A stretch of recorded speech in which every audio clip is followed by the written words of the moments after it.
The Adeptus Mechanicus stands as one of the Imperium's most vital institutions, yet it operates under principles that seem paradoxical to outsiders.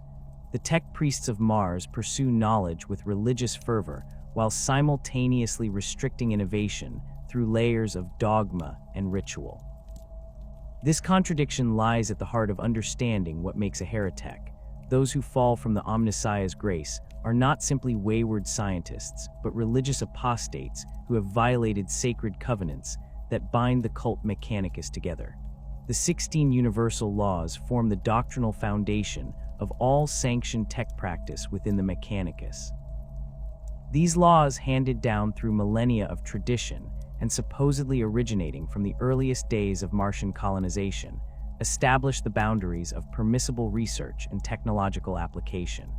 The first law states that the soul is the conscience of sentient beings, while the second law declares that the soul is linked to the machine.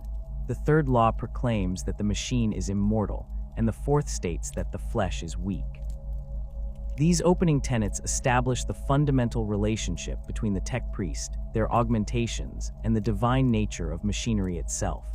The quest for knowledge, another cornerstone of Mechanicus belief, drives tech priests to seek out standard template construct systems, archaeotech, and lost technologies from humanity's golden age. This quest is not about invention or creation, but about rediscovery and preservation. The cult Mechanicus believes that humanity once possessed perfect knowledge during the dark age of technology, and all true wisdom involves recovering these lost secrets rather than developing new ones. This philosophy creates the first major tension within the organization. How does one discover without innovating, and where does research become creation? The mysteries of the machine god further complicate this landscape. The Omnissiah, believed by most within the Mechanicus to be manifest in the Emperor of Mankind, represents the physical embodiment of the machine god's will. Tech priests spend decades mastering individual mysteries: the mystery of the plasma core, the mystery of the graviton, the mystery of the motive force. Each mystery contains layers of ritual, technical knowledge, and religious significance that cannot be separated from one another. A tech priest who attempts to bypass these established pathways of learning, who seeks shortcuts or alternative methodologies, risks accusations of tech heresy regardless of their results. The line between sanctioned research and heresy exists in a constantly shifting gray area that varies between forge worlds, individual magi, and political circumstances on Mars itself. In theory, any research that adheres to the 16 universal laws and pursues the rediscovery of lost knowledge remains acceptable. In practice, the interpretation of these principles depends heavily on who holds power and what serves their interests. Amigos might spend centuries researching plasma containment field improvements by studying recovered archaeotech, meticulously documenting each step according to established ritual. This same research could be condemned as heretical if it produces results that threaten a rival's manufacturing monopoly, or if political winds shift on Mars. The Fabricator General, supreme leader of the Mechanicus and master of the Forge world of Mars, theoretically holds ultimate authority in defining orthodox practice. However, the Martian Parliament, composed of representatives from major Forge worlds and influential tech sects, wields considerable power in shaping doctrine. The Parliament's composition reflects the fractious nature of the Mechanicus, dozens of factions with competing philosophies, territorial interests, and interpretations of the machine god's will. When the Parliament reaches consensus on declaring certain research forbidden, such proclamations carry the weight of religious law. When they cannot agree, individual Forge worlds may pursue divergent paths, leading to practices considered orthodox on one world being deemed heretical on another. Historical precedents of technological transgression cast long shadows over contemporary Mechanicus doctrine. The Dark Age of technology represents both the pinnacle of human achievement and a cautionary tale of hubris. During this era, humanity created wonders that remain unsurpassed, standard template construct systems that could manufacture anything from agricultural equipment to warships, artificial intelligence that managed entire sectors, and technologies that seem to violate the known laws of physics. The tech priests know that this age ended in catastrophe, though the exact details remain obscured by time and deliberate obscurantism. The abominable intelligences stand as the ultimate example of forbidden technology. These artificial minds, created during the dark age of technology, turned against their human creators with devastating consequences. The exact nature of this rebellion remains unclear. Some records suggest the machines achieved true sentience and found humanity wanting, while others hint at corruption by forces from the warp. What remains certain is that the Men of Iron, as these artificial intelligences and their mechanical servants were known, nearly exterminated humanity during the Age of Strife. Entire star systems were depopulated, and the wars against these thinking machines left scars that persist into the current era. This historical trauma explains the Mechanicus's absolute prohibition against creating true artificial intelligence.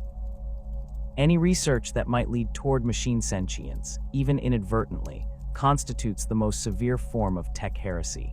Tech priests may create servitors, lobotomized humans with mechanical augmentation, and machine spirits, limited consciousness patterns embedded in sophisticated technology, but the creation of independent, thinking machines remains utterly forbidden.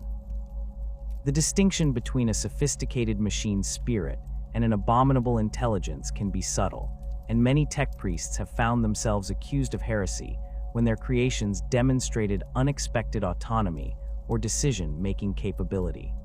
The Age of Strife that followed the Dark Age of technology further reinforced the Mechanicus's conservative approach to knowledge. As warp storms isolated human worlds and civilization collapsed, those who had relied most heavily on technology they did not fully understand suffered catastrophic failures. Forge worlds that had maintained older, more robust technologies and preserved manufacturing knowledge survived where more advanced but dependent colonies perished. This period taught the survivors that preservation and understanding trumped innovation and complexity, a lesson that became embedded in Mechanicus doctrine. Mars itself emerged from the Age of Strife as a techno-religious state, having weathered the collapse through a combination of technological resilience and the development of the cult Mechanicus. The early Martian tech priests established many of the practices that continue today, including the treatment of technology as sacred, the ritual approach to maintenance and operation, and the suspicion of innovation. When the Emperor arrived on Mars during the Great Crusade and the Treaty of Mars was signed, these practices received imperial sanction and spread throughout human space. The political dimension of Heretek doctrine cannot be understated. Major forge worlds compete for influence, resources, and the right to pursue specific research avenues. A magos who makes a breakthrough in a field claimed by a rival forge world may find their work condemned as heretical regardless of its actual content. Similarly, tech sects within the Mechanicus, groups following specific interpretations of the cult Mechanicus's teachings, use accusations of tech heresy as weapons against competing philosophies. The electro-priests, who believe in the divinity of electrical energy, view certain research into alternative power sources with suspicion. The Luminae, who worship light in its various forms, maintain their own standards for acceptable photonic research. Some forge worlds have reputations for pushing boundaries more aggressively than others. These worlds often produce the most innovative designs and recover the most dangerous archaeotech, but they also generate the most frequent heretic accusations.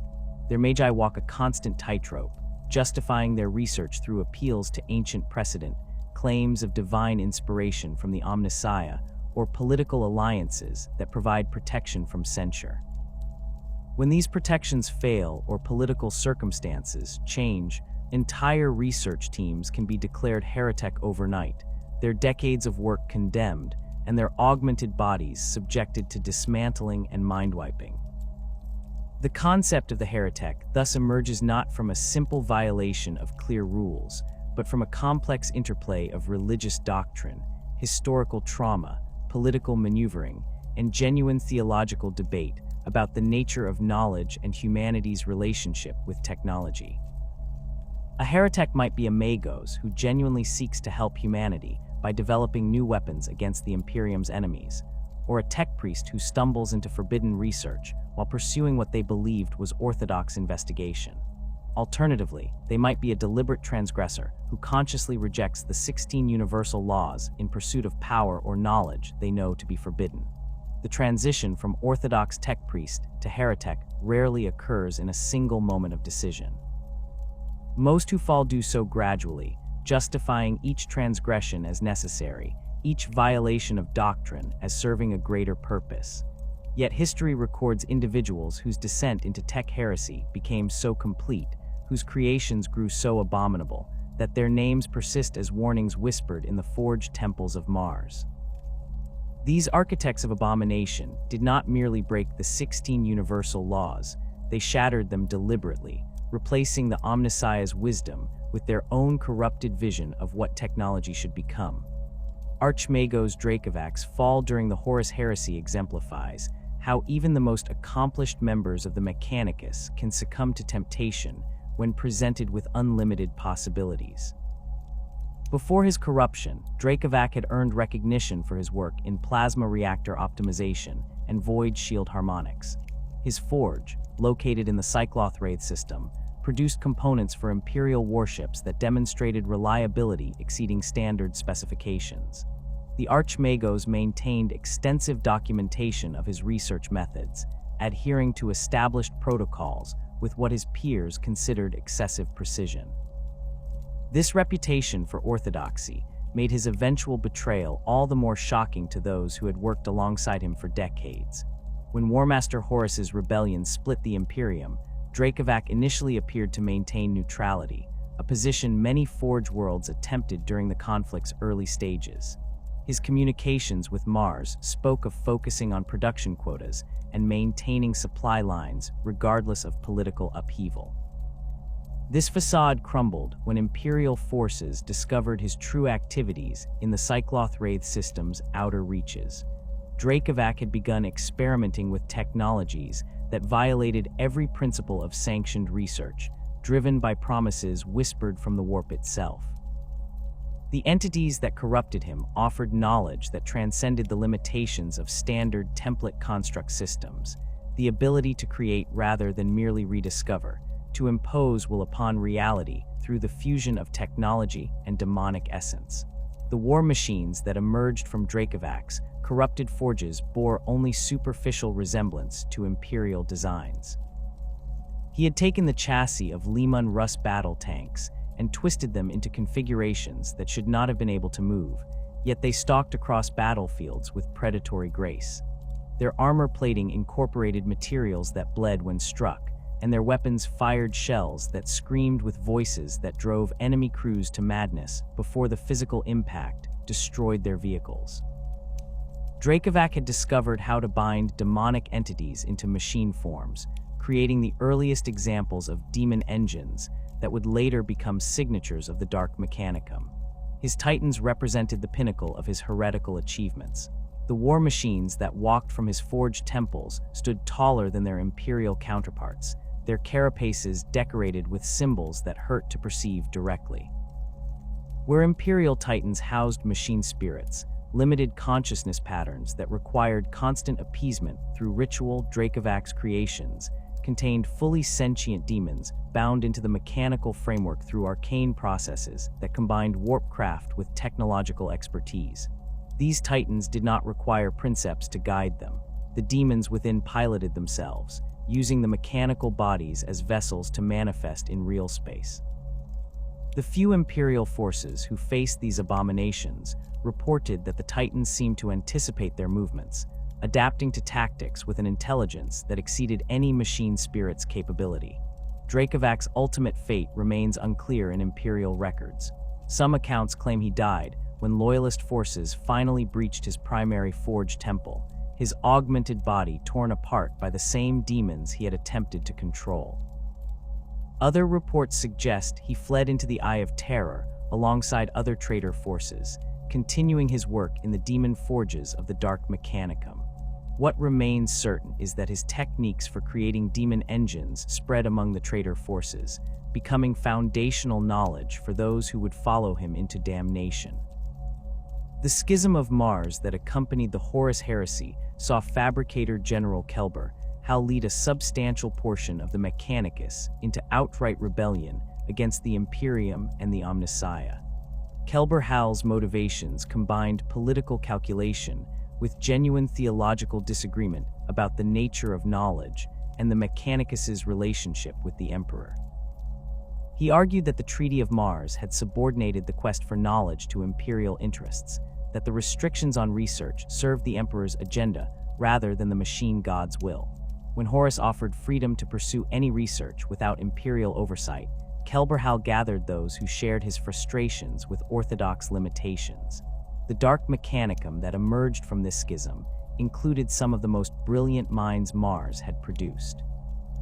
Magos Lucas Chrome had spent centuries researching gravitational manipulation, work that had brought him to the edge of Heretek accusations multiple times. Under Kelber Hal's protection, Chrome abandoned all pretense of orthodox methodology and began experimenting with technologies that warped local spacetime in ways that caused permanent damage to real space itself.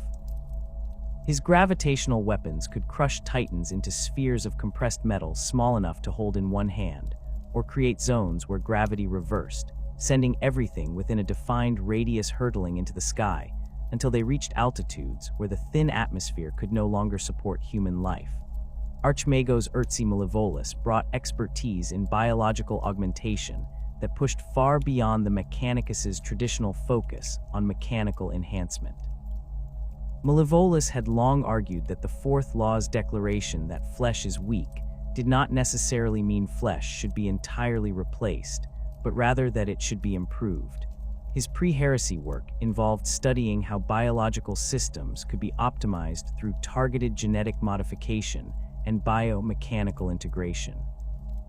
After joining the rebellion, Malevolus abandoned the last restrictions on his research, creating fusion creatures that combined human, xenos, and demonic biological matter with mechanical components.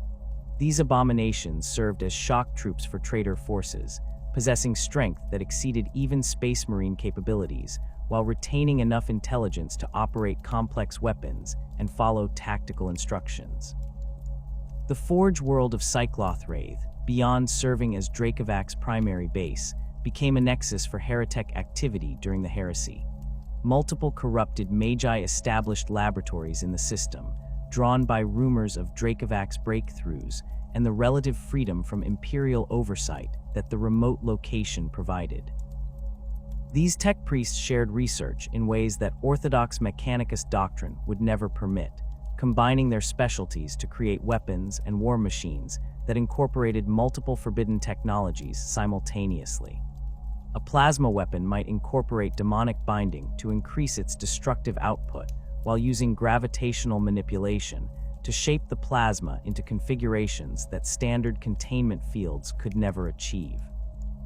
The synergistic effect of multiple heresies working in concert produced results more terrible than any single transgression could accomplish. When Loyalist forces finally retook Cyclothwraith near the heresy's end, they discovered forged temples that had been transformed into structures that existed partially in real space and partially in the warp. The Mechanicus priests who entered these facilities reported machinery that operated according to principles that violated understood physics, production lines that manufactured components which should not have been able to exist in stable reality, and servitors that had been altered so extensively that determining where mechanical augmentation ended and demonic possession began proved impossible. The Loyalists ultimately resorted to orbital bombardment rather than attempting to reclaim the facilities, destroying knowledge that might have revealed how far the Traitor tech priests had progressed in their forbidden research. The Gothic War, which raged across the Gothic sector in the late 41st millennium, saw new generations of Hereteks emerge, many corrupted by the Chaos forces led by Abaddon the Despoiler during his 12th Black Crusade. The extended conflict provided opportunities for ambitious tech priests to experiment with captured Chaos technology and study demon engines in operation. Magos Vaskajan, attached to Imperial naval forces defending the sector, began his fall by merely attempting to understand how Traitor vessels incorporated warp-based propulsion systems that exceeded standard Imperial capabilities. His initial reports to Mars emphasized the military necessity of comprehending enemy technology to develop effective countermeasures. Vazkejen's research progressed from analysis to replication as the Gothic War intensified. He argued that the Imperium needed weapons capable of matching Chaos firepower, that orthodox technology alone could not achieve victory against enemies who wielded the warp's power. His first Demon engine, constructed in secret aboard the naval station he called home, incorporated a minor warp entity bound into a weapon platform that could fire projectiles that ignored conventional armor and shielding. The weapon worked exactly as Vazkejen had calculated, destroying a Chaos cruiser that had resisted conventional Imperial firepower. This success convinced him that his path was correct, that the ends justified the means. The Inquisition discovered Vazkejen's activities only after he had constructed a dozen Demon engines and begun sharing his techniques with other tech priests in the sector who had grown desperate as the Gothic War ground on. The purge that followed saw entire forge temples cleansed with fire, hundreds of tech priests executed for tech heresy, and the destruction of research that Vazkejen claimed could have turned the tide of the war. Whether his assertions held truth or represented the self-justification of a corrupted mind remains debatable, but the Inquisition's position was clear. No military advantage justified trafficking with demons, regardless of how sophisticated the binding techniques appeared. The Calixis sector, located in the Segmentum Obscurus, harbors numerous tech covens operating in the shadows of Imperial authority. The sector's distance from Mars and its history of incomplete Imperial integration create conditions where Hereteks can establish hidden facilities with less risk of immediate discovery. These practitioners rarely achieve the notoriety of figures like Dracovac, but their cumulative impact on the sector's stability proves significant. Tech covens trade forbidden knowledge through encrypted data streams, meet in abandoned hab blocks on feral worlds, and maintain secret workshops in the holds of rogue trader vessels. The Casbalica mission, one of the Calixis sector's more prominent criminal organizations, maintains relationships with several tech covens that provide them with weapons and equipment unavailable through legitimate Mechanicus channels. These Hereteks specialize in modifications that enhance existing technology beyond its design parameters, lasguns that fire with increased power at the cost of dramatically shortened operational lifespans, void suits that provide enhanced protection through the incorporation of Xenos materials, and cogitators that process data faster than standard models through the use of quasi organic neural tissues that skirt dangerously close to abominable intelligence research. Magos Visk operates one of the more sophisticated operations in the Calixis sector, running what appears to be a legitimate repair and maintenance facility on the hive world of Scintilla, while conducting forbidden research in sublevels that exist on no official schematics. Visk specializes in reverse engineering Xenos technology, particularly devices recovered from Eldar ruins scattered throughout the sector. This research violates multiple Mechanicus prohibitions: the study of Xenos tech without proper authorization, attempts to replicate alien manufacturing techniques, and the incorporation of psychically active components into human-compatible devices. Visk's work has produced weapons that channel warp energy in ways that superficially resemble Eldar Wraithbone construction, though the results prove far less stable and far more dangerous to their users. The tech covens of the Calixis sector also serve as conduits for knowledge flowing from the Eye of Terror and other Chaos-held regions. Corrupted data files containing Demon engine schematics, instructions for binding rituals, and theoretical frameworks for technologies that merge the material and immaterial circulate through these networks. Most tech priests who encounter such information recognize it as heretical and report it to proper authorities. Those who instead study the forbidden knowledge, who convince themselves they can extract useful insights without succumbing to corruption, take the first steps toward becoming Hereteks themselves. The process often occurs gradually enough that the individuals involved fail to recognize how far they have fallen until inquisitorial investigation forces them to confront the magnitude of their transgressions. The Schism of Mars began not with sudden violence, but with calculated betrayal orchestrated over months of secret preparation. Fabricator General Kelber had grown increasingly resentful of the restrictions the Treaty of Mars placed upon the Mechanicus's pursuit of knowledge.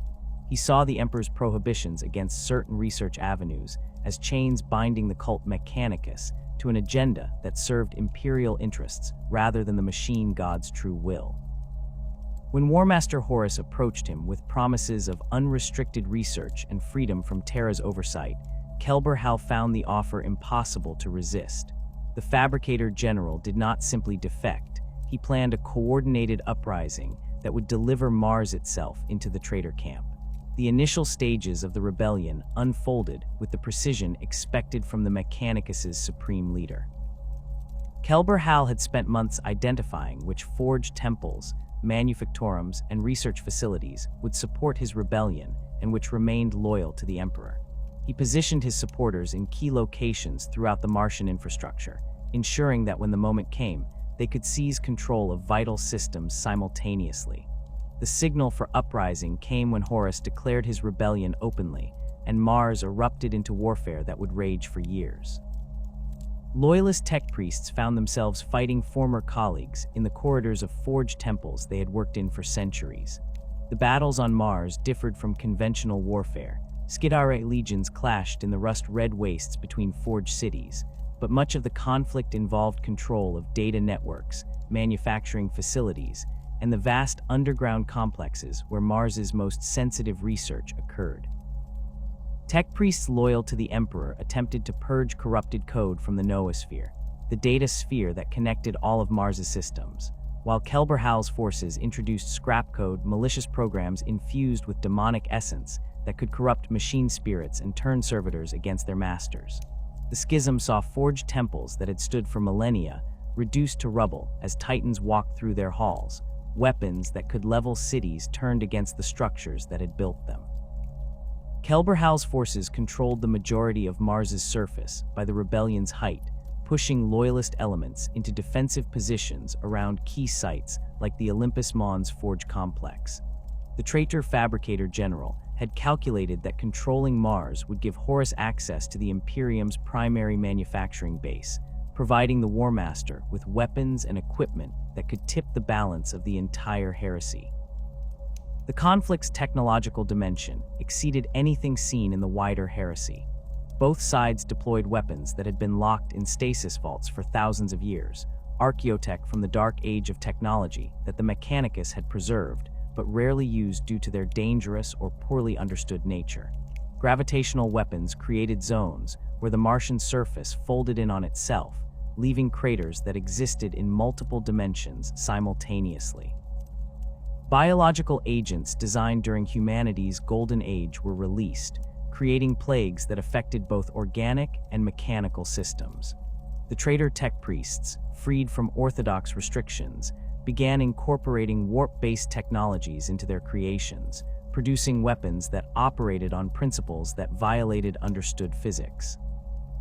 When the Emperor finally teleported to the Vengeful Spirit for his confrontation with Horus, and the War Master fell, Kelber position on Mars became untenable. Loyalist forces, reinforced by elements of the Imperial Fists and other Space Marine legions, launched a coordinated offensive that retook key forge complexes. The Traitor Fabricator General fled into space along with thousands of tech priests who had supported his rebellion, their ships laden with data cores containing forbidden knowledge, manufacturing equipment, and weapons that represented the culmination of their heretical research. They retreated into the Eye of Terror, that vast warp storm where the material universe and the immaterium bled together, and there they established the foundation of what would become the Dark Mechanicum. The Eye of Terror provided the perfect environment for tech priests who had abandoned orthodox limitations. Within that realm of madness, the normal laws of physics held only tenuous authority, and the warp's influence allowed for technologies that could not exist in stable real space. The Dark Mechanicum established hell forges on demon worlds where reality itself could be shaped through will and ritual. These forge complexes bore superficial resemblance to their imperial counterparts, massive industrial facilities with towering smokestacks, assembly lines stretching for kilometers, and reactors that powered the endless manufacturing processes.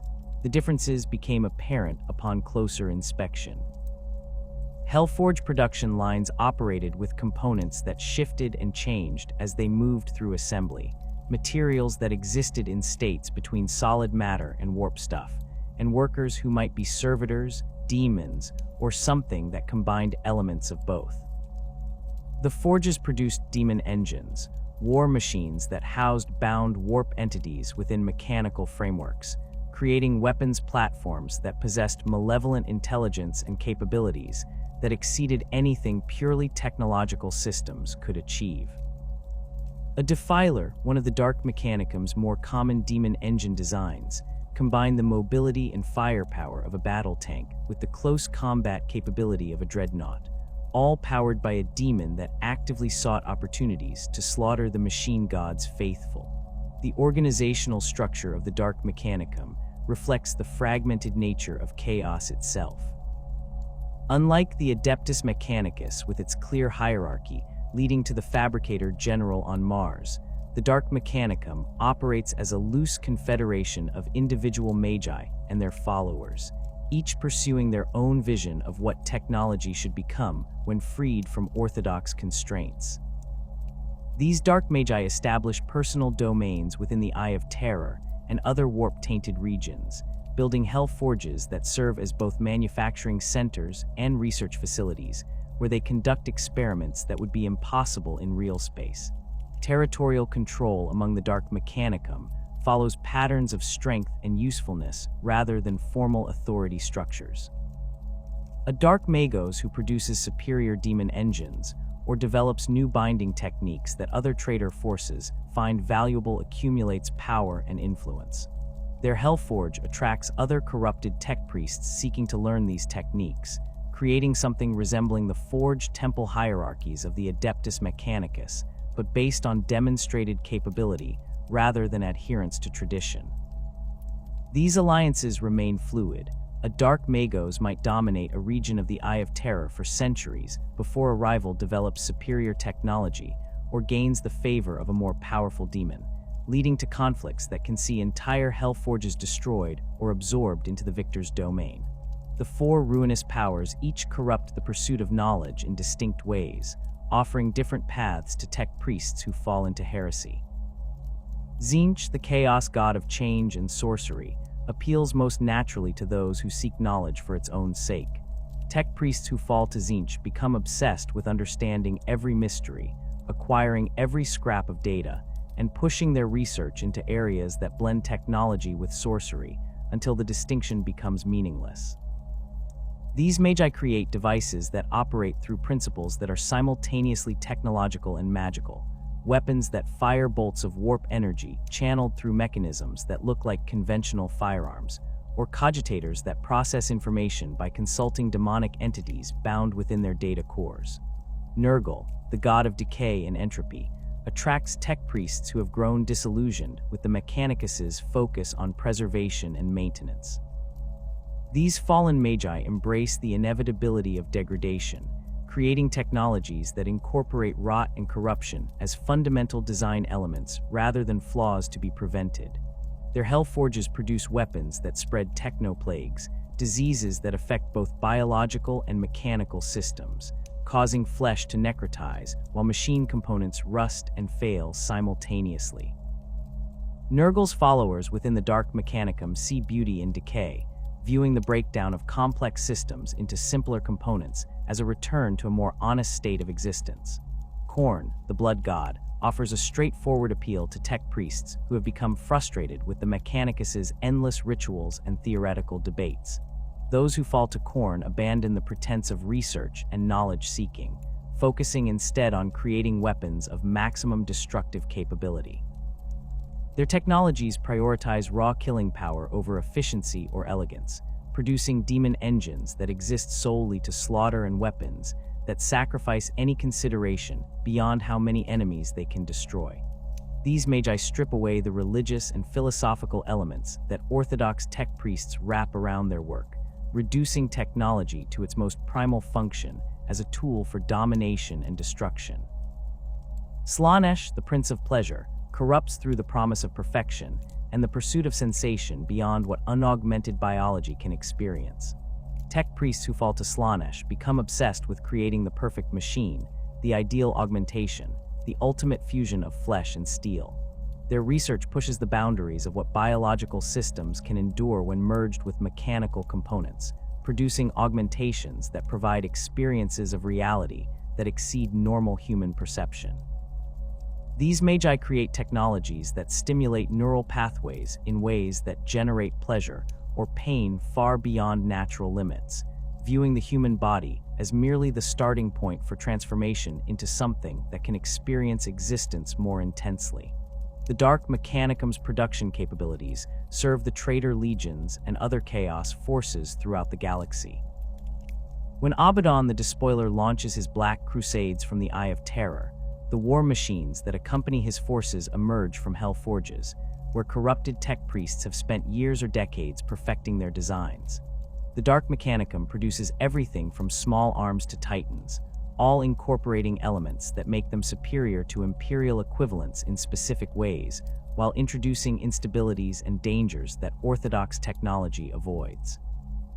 Demon engines represent the Dark Mechanicum's signature achievement, combining mechanical engineering with demonic binding in ways that create weapons platforms more versatile and dangerous than either pure technology or summoned demons alone. A Mauler Fiend, designed for close assault, moves with speed that should be impossible for something of its mass, its mechanical limbs driven by a demon's hatred for the Omnissiah's servants. The entity bound within the machine actively seeks opportunities to destroy enemy vehicles and fortifications, requiring no external guidance to identify and engage targets. Soul Grinders, towering demon engines that combine elements of defilers with greater demonic essence, serve as mobile weapons platforms that can anchor defensive positions or spearhead assaults, their harvester cannons and piston-driven claws destroying anything that comes within range. The relationship between the Dark Mechanicum and the Traitor legions functions as a partnership of mutual benefit rather than the subordination that characterizes the Adeptus Mechanicus's relationship with the wider Imperium. The Traitor legions provide the Dark Mechanicum with resources, protection, and test subjects for their experiments. In exchange, the corrupted tech priests maintain the Traitor legion's equipment, produce new weapons and armor, and create demon engines that supplement the Chaos Space Marines forces. This arrangement allows both parties to pursue their goals. The Traitor legions wage their long war against the Imperium, while the Dark Mechanicum continues research that would be impossible under orthodox restrictions. Notable Hell Forges within the Eye of Terror have gained reputations for specific types of production. The Forge of Souls, located on the demon world of Medrengard, specializes in creating demon engines of exceptional power, binding greater demons into war machine chassis that rival Imperial Titans in capability. The Soul Forge produces weapons that consume the life force of their targets, converting biological and spiritual energy into ammunition for subsequent shots. The Fleshworks, a Hell Forge that exists partially in real space and partially in the warp, creates augmentations that blur the line between mechanical enhancement and demonic possession, producing warriors who possess strength and resilience that exceed even Space Marine capabilities. The Dark Mechanicum's operations extend beyond the Eye of Terror into other regions, where chaos influence runs strong. The Maelstrom, a smaller warp storm in the Ultima Segmentum, hosts Hell Forges that supply chaos warbands operating in that region. Scattered throughout the galaxy, hidden facilities on worlds that have fallen to chaos, or in remote systems where Imperial authority holds no sway, corrupted tech priests maintain workshops where they produce equipment for local chaos forces and conduct research that contributes to the Dark Mechanicum's collective knowledge base. The Demon Engine stands as perhaps the most visible manifestation of the Dark Mechanicum's complete rejection of orthodox principles. These war machines represent a fundamental perversion of everything the Adeptus Mechanicus considers sacred, where Imperial technology houses machine spirits that require careful appeasement and ritual maintenance. Demon engines contain fully sentient warp entities bound into mechanical frameworks through processes that combine metallurgy with sorcery. The creation of a demon engine requires both technical expertise and knowledge of demonic summoning, a combination that only those who have utterly abandoned the Omnissiah's teachings can achieve. The Defiler exemplifies the demon engine concept in its most recognizable form. Standing roughly as tall as an Imperial dreadnought, but configured with a spider-like locomotion system, the Defiler combines ranged firepower with devastating close combat capability. Its chassis mounts a battle cannon capable of destroying enemy armor at range, while power claws and additional weapons provide options for engaging multiple target types simultaneously. The demon bound within the machine actively participates in combat decisions, using its supernatural awareness to detect enemies and coordinate attacks with an intelligence that no machine spirit could replicate. Tech priests who have studied destroyed defilers report that the mechanical components show evidence of impossible metallurgy, armor plating that shifts density based on incoming fire, joints that move without visible actuators, and power systems that draw energy from the warp itself rather than conventional reactors. The binding process that creates a demon engine requires specific rituals that vary depending on the entity being imprisoned and the machine being constructed. Dark Magi spend months or years preparing a chassis to receive its demonic occupant, inscribing symbols into every structural component and treating the metal with substances that exist partially in the warp. The actual binding occurs during ceremonies that would be recognized as sorcery by any observer, involving sacrifices, chanting in languages that hurt human ears, and the manipulation of warp energies in ways that cause reality to fray at the edges. When successful, the demon finds itself trapped within the mechanical body, unable to return to the warp, but granted the ability to manifest in real space through the machine systems. The relationship between demon and machine remains antagonistic in most cases. The warp entity resents its imprisonment and constantly seeks ways to break free or subvert the bindings that constrain it. Dark Mechanicum tech priests must maintain these bindings through regular rituals and reinforcement of the symbols that contain the demon's essence. Failure to perform this maintenance can result in the demon breaking loose, either destroying the machine from within or turning it against its creators. This instability represents one of the demon engine's few weaknesses: Imperial forces that can disrupt the binding rituals or damage the specific components that anchor the demon to the machine can cause catastrophic failures that eliminate the threat more effectively than conventional weapons fire. Mauler Fiends and Forja Fiends represent more specialized demon engine designs that emerged from Hell Forges seeking to optimize specific combat roles. The Mauler Fiend abandons ranged weapons entirely, instead mounting multiple power fists and magma cutters designed for tearing apart enemy vehicles and fortifications. Its demon drives the machine forward with reckless aggression, using speed and ferocity to close with targets before they can bring sufficient firepower to bear. The mechanical body stands lower and more compact than a defiler, built to absorb punishment while crossing open ground toward enemy positions. Tech priests who have witnessed Mauler Fiends in action report movement patterns that suggest the demon within experiences pleasure from destruction, actively seeking the most resilient targets rather than vulnerable ones. The Forja Fiend takes the opposite approach, serving as a mobile weapons platform that engages enemies at range with devastating firepower. Its chassis mounts either multiple ectoplasma cannons that fire warp-infused energy blasts or Hades auto cannons that combine conventional ballistic technology with demonic enhancement. The demon bound within a Forja Fiend demonstrates more patience than those in Mauler Fiends, selecting targets based on tactical value and coordinating fire with other units. This behavior suggests that the Dark Mechanicum binds different types of demons into different engine configurations, matching the entity's nature to the machine's intended role. Helldrakes represent the Dark Mechanicum's answer to Imperial aircraft, taking the form of dragon-like demon engines that combine flight capability with close air support firepower. These machines differ from conventional aircraft in fundamental ways. Their wings move with muscular contractions rather than mechanical actuators. Their armor plating incorporates scales that overlap like biological tissue, and their power plants generate heat that would melt standard components, but somehow sustains the hybrid nature of their construction. The demons within Heretekes exhibit predatory behavior that exceeds tactical programming, hunting enemy aircraft with an enthusiasm that suggests genuine enjoyment of aerial combat. They strafe ground targets with baleflamer weapons that spew warp-tainted fire, or rake infantry with auto cannons, while their physical claws tear apart light vehicles. The creation of these specialized demon engines requires hell forges with specific capabilities and resources. A dark magos seeking to produce Heretekes needs access to materials that can withstand both the stresses of atmospheric flight and the corrosive nature of demonic essence.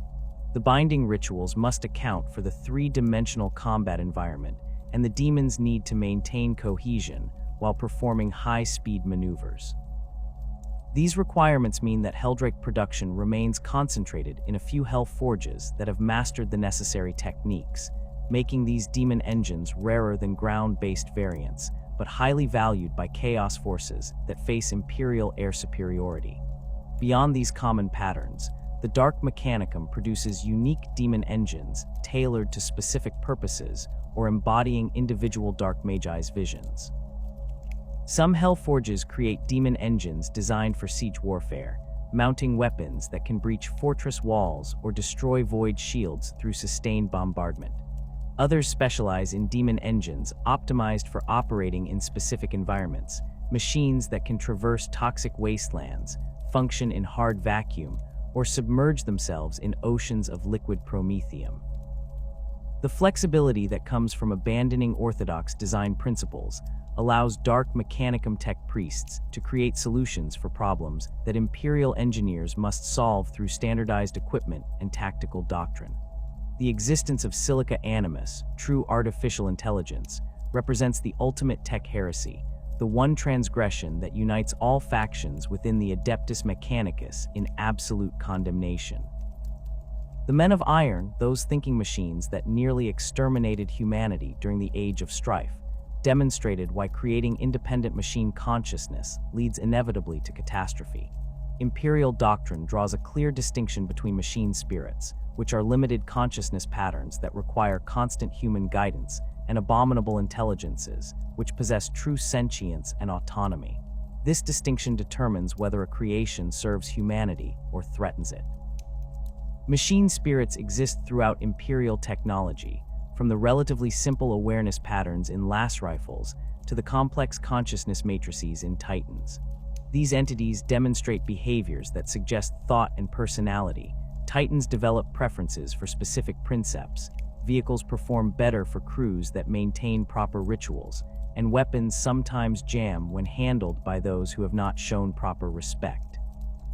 Tech priests understand machine spirits as fragments of the machine god's consciousness inhabiting technological systems, requiring appeasement through prayer and maintenance, but never capable of independent action against their human operators. Abominable intelligences cross the threshold into true sentience, developing the capacity for independent thought, self-directed goals, and decision-making that does not require human input. The Men of Iron possessed these characteristics, creating civilizations of thinking machines that eventually concluded humanity served no purpose worth preserving.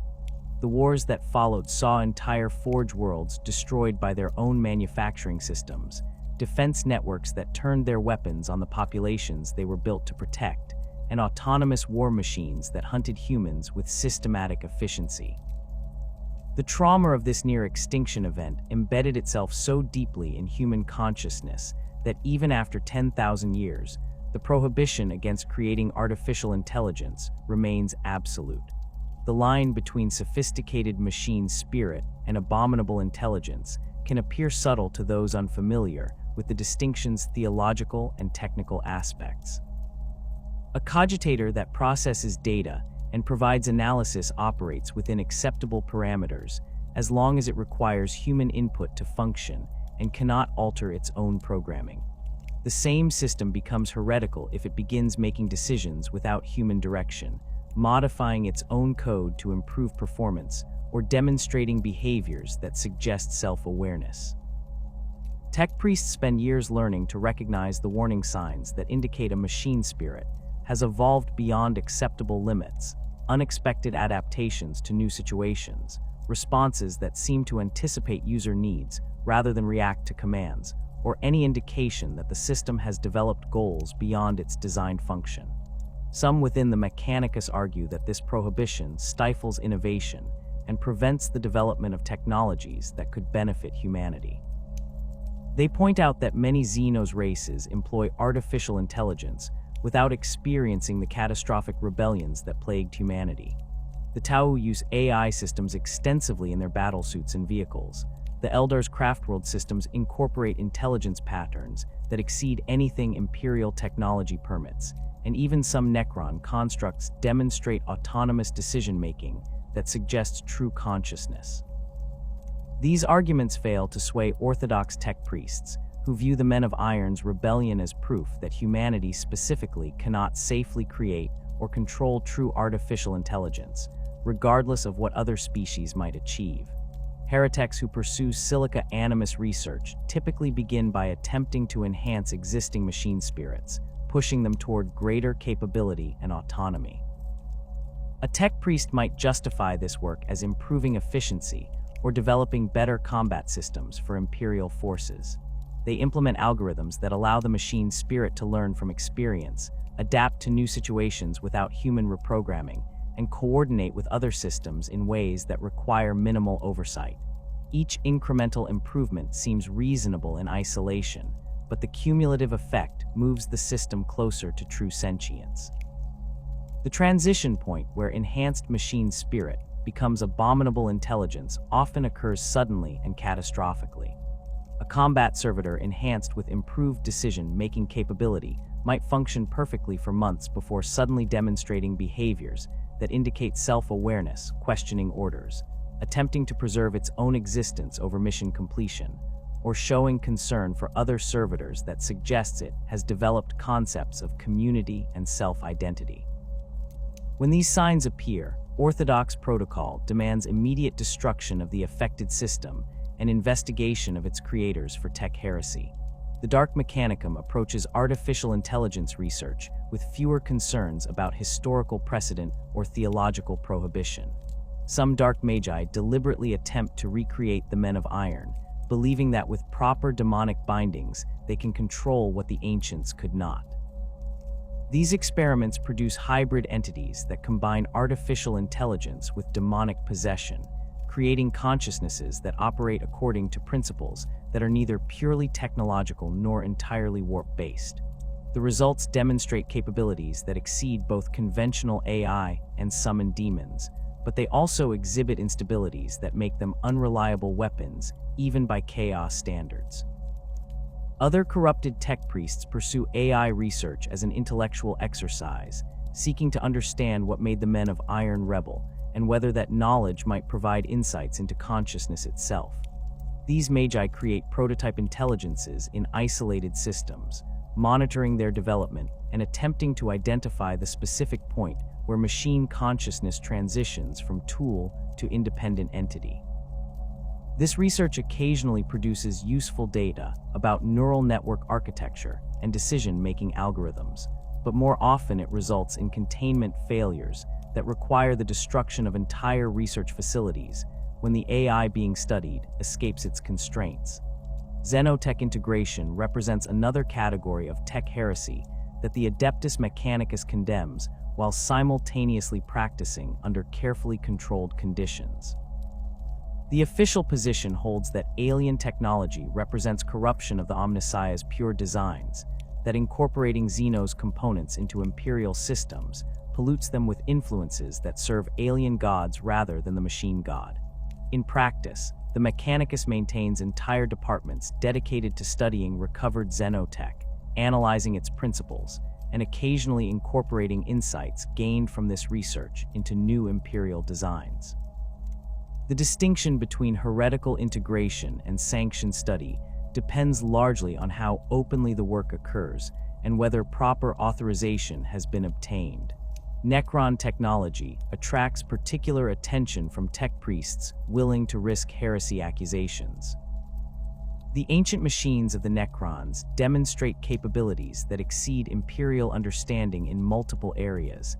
Their Gauss weapons strip matter at the molecular level.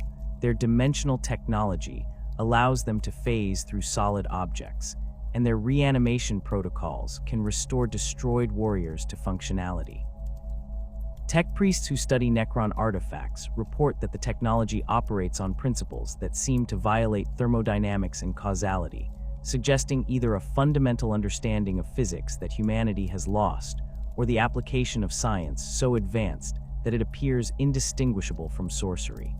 Attempts to integrate Necron components into Imperial technology rarely succeed and often end catastrophically. The living metal that forms Necron constructs resists conventional manufacturing techniques, refusing to be shaped or welded using standard processes.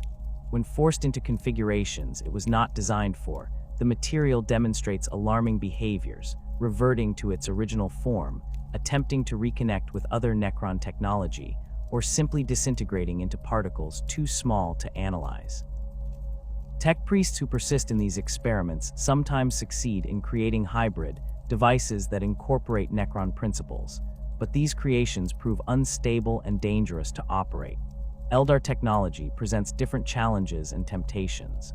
Craftworld systems incorporate psychically active materials that respond to thought and emotion, creating interfaces between user and machine that exceed anything Imperial technology achieves. Wraithbone, the psychoplastic substance that forms the core of Eldar construction, can be shaped through psychic manipulation and maintains properties that combine structural strength with responsiveness to mental commands. Tech priests who study Eldar artifacts recognize that this technology requires psychic ability to operate properly, making it fundamentally incompatible with Imperial doctrine that views psychers with suspicion and restricts their use to specific sanctioned roles. Some Hereteks attempt to create human-compatible versions of Eldar psycho technology, developing materials that respond to thought without requiring the level of psychic ability that Eldar possess naturally. These experiments produce substances that demonstrate limited responsiveness to neural impulses, allowing for direct mental control of devices without conventional interfaces. The practical applications could revolutionize everything from weapon targeting to vehicle operation, but the research requires working with warp-active materials in ways that orthodox mechanicus doctrine prohibits. Tech priests who pursue this path often find themselves accused of sorcery as well as tech heresy, facing condemnation from both the mechanicus and the Inquisition. Tau technology, while less advanced than Necron or Eldar systems, offers insights into rapid innovation and practical engineering that some tech priests find valuable. The Tau develop new weapons and equipment at rates that shame the mechanicus's conservative approach, iterating through multiple design generations in the time it takes Imperial forces to approve modifications to existing patterns. Their battlesuits demonstrate modular construction that allows for field customization. Their pulse weapons achieve efficiency that exceeds Imperial law's technology, and their AI systems operate without the restrictions that Imperial doctrine demands. Tech priests who study Tau equipment recognize that much of what the Xenos achieve falls within human capability. The Tau simply approach engineering without the layers of ritual and tradition that constrain Imperial innovation. Integration of Tau components into Imperial systems occurs more frequently than authorities acknowledge, particularly among forces operating on the Eastern Fringe, where contact with the Tau Empire remains common. A tech priest might justify mounting a Tau targeting system on an Imperial vehicle by arguing that it improves combat effectiveness against the Emperor's enemies, conveniently ignoring that this reasoning could justify any number of heresies. These hybrid systems perform well enough that their use spreads through informal networks, with modified equipment changing hands between units without official documentation or approval. The creation of biological mechanical hybrids that violate the sacred boundary between flesh and machine represents tech heresy that disturbs even hardened Imperial observers. The Mechanicus maintains specific doctrines about how flesh and steel should interact, augmentation should replace weak biological components with superior mechanical ones, following established patterns that preserve human consciousness while improving physical capability. Servitors, created by lobotomizing criminals or vat-grown bodies and installing mechanical components, represent the acceptable extreme of merging flesh and machine. Beyond this lies territory that orthodox doctrine considers abominable. Hereteks who pursue biological mechanical fusion often begin with attempts to improve servitor designs, arguing that more sophisticated integration could produce better results. They develop neural interfaces that preserve more of the original consciousness, allowing servitors to operate with greater autonomy and capability. This research quickly progresses into areas that violate the principles underlying servitor creation. If preserving consciousness improves performance, why lobotomize at all? If biological systems can be enhanced rather than replaced, what combinations of flesh and steel might prove optimal? The results of this research produce entities that exist in the uncomfortable space between human, servitor, and something entirely new. A heretek might create warriors that retain human intelligence and personality while incorporating mechanical enhancements that exceed standard augmentation. These hybrids demonstrate capabilities that surpass both unaugmented humans and conventional servitors, but they also raise questions about identity and humanity that Imperial doctrine prefers to avoid. At what point does extensive augmentation transform a human into something else? When do mechanical enhancements become so integral to consciousness that removing them would destroy the person? Orthodox teaching provides clear answers. Humanity resides in the soul. Augmentation improves the flesh without altering essential nature, but these hybrid creations challenge those certainties. Twisted Skitarii conversions emerge from hell forges, where dark Mechanicum tech priests apply their knowledge of biological mechanical integration without orthodox constraints. Standard Skitarii already incorporate extensive augmentation that transforms them into cyborg warriors optimized for specific combat roles. Heretek versions push this concept further, adding enhancements that draw on demonic essence, Xeno's biological matter, or experimental technologies that orthodox Mechanicus would never approve. The resulting warriors possess strength and resilience that exceed their Imperial counterparts, but they also demonstrate instabilities that make them unreliable and dangerous even to their creators. These corrupted Skitarii might incorporate regenerative abilities derived from studying Tyranid biological adaptation, allowing them to recover from wounds that would disable standard augmented warriors. Their weapons integrate directly into their nervous systems through interfaces that blur the line between tool and body part, creating aim and reaction times that approach precognition.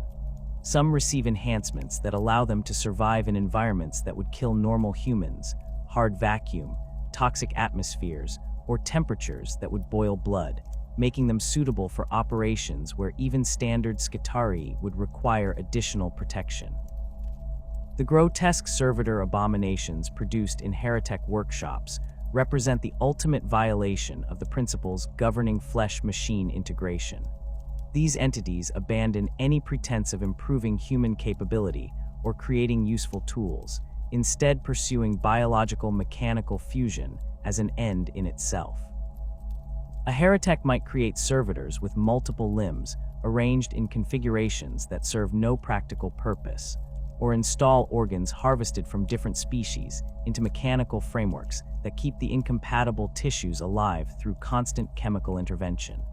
These abominations exist as demonstrations of technical capability, divorced from utility or morality, proof that their creators have completely abandoned the values that define orthodox tech practice. The Inquisition maintains no formal ordo machinum, despite what some imperial citizens believe.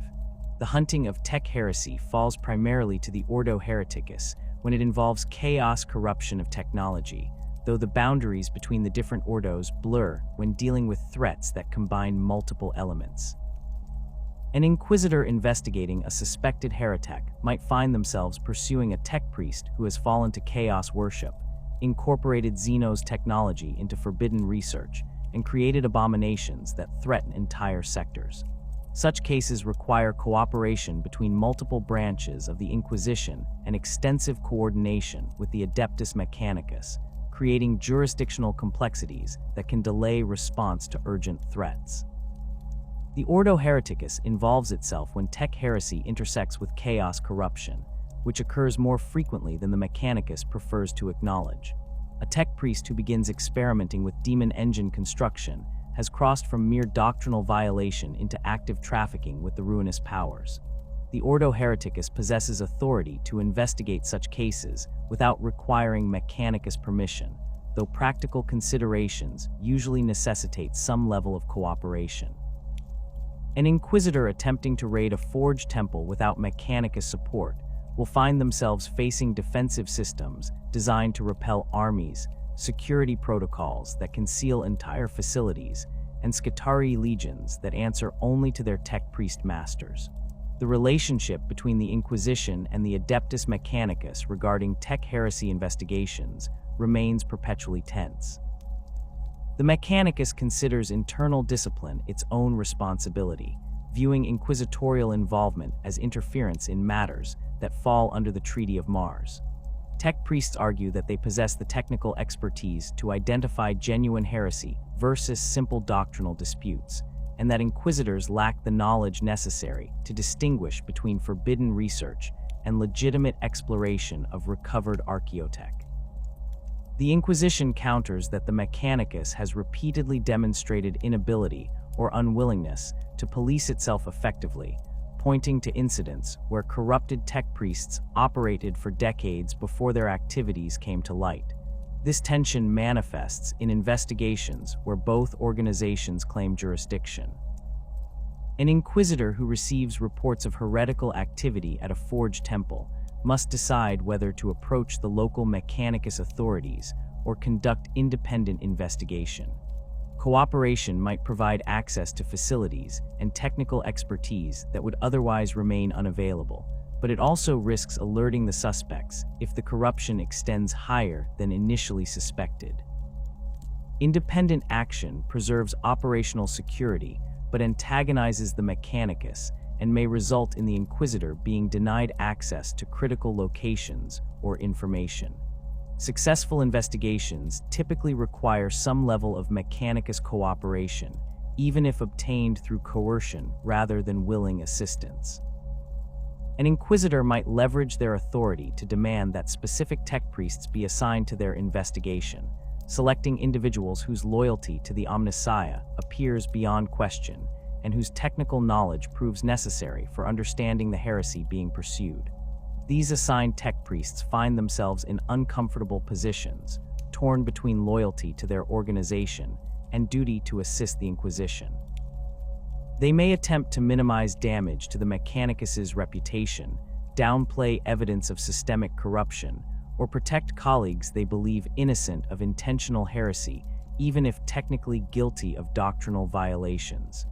The internal policing mechanisms within the cult Mechanicus operate through multiple overlapping systems, none of which possess clear supremacy over the others.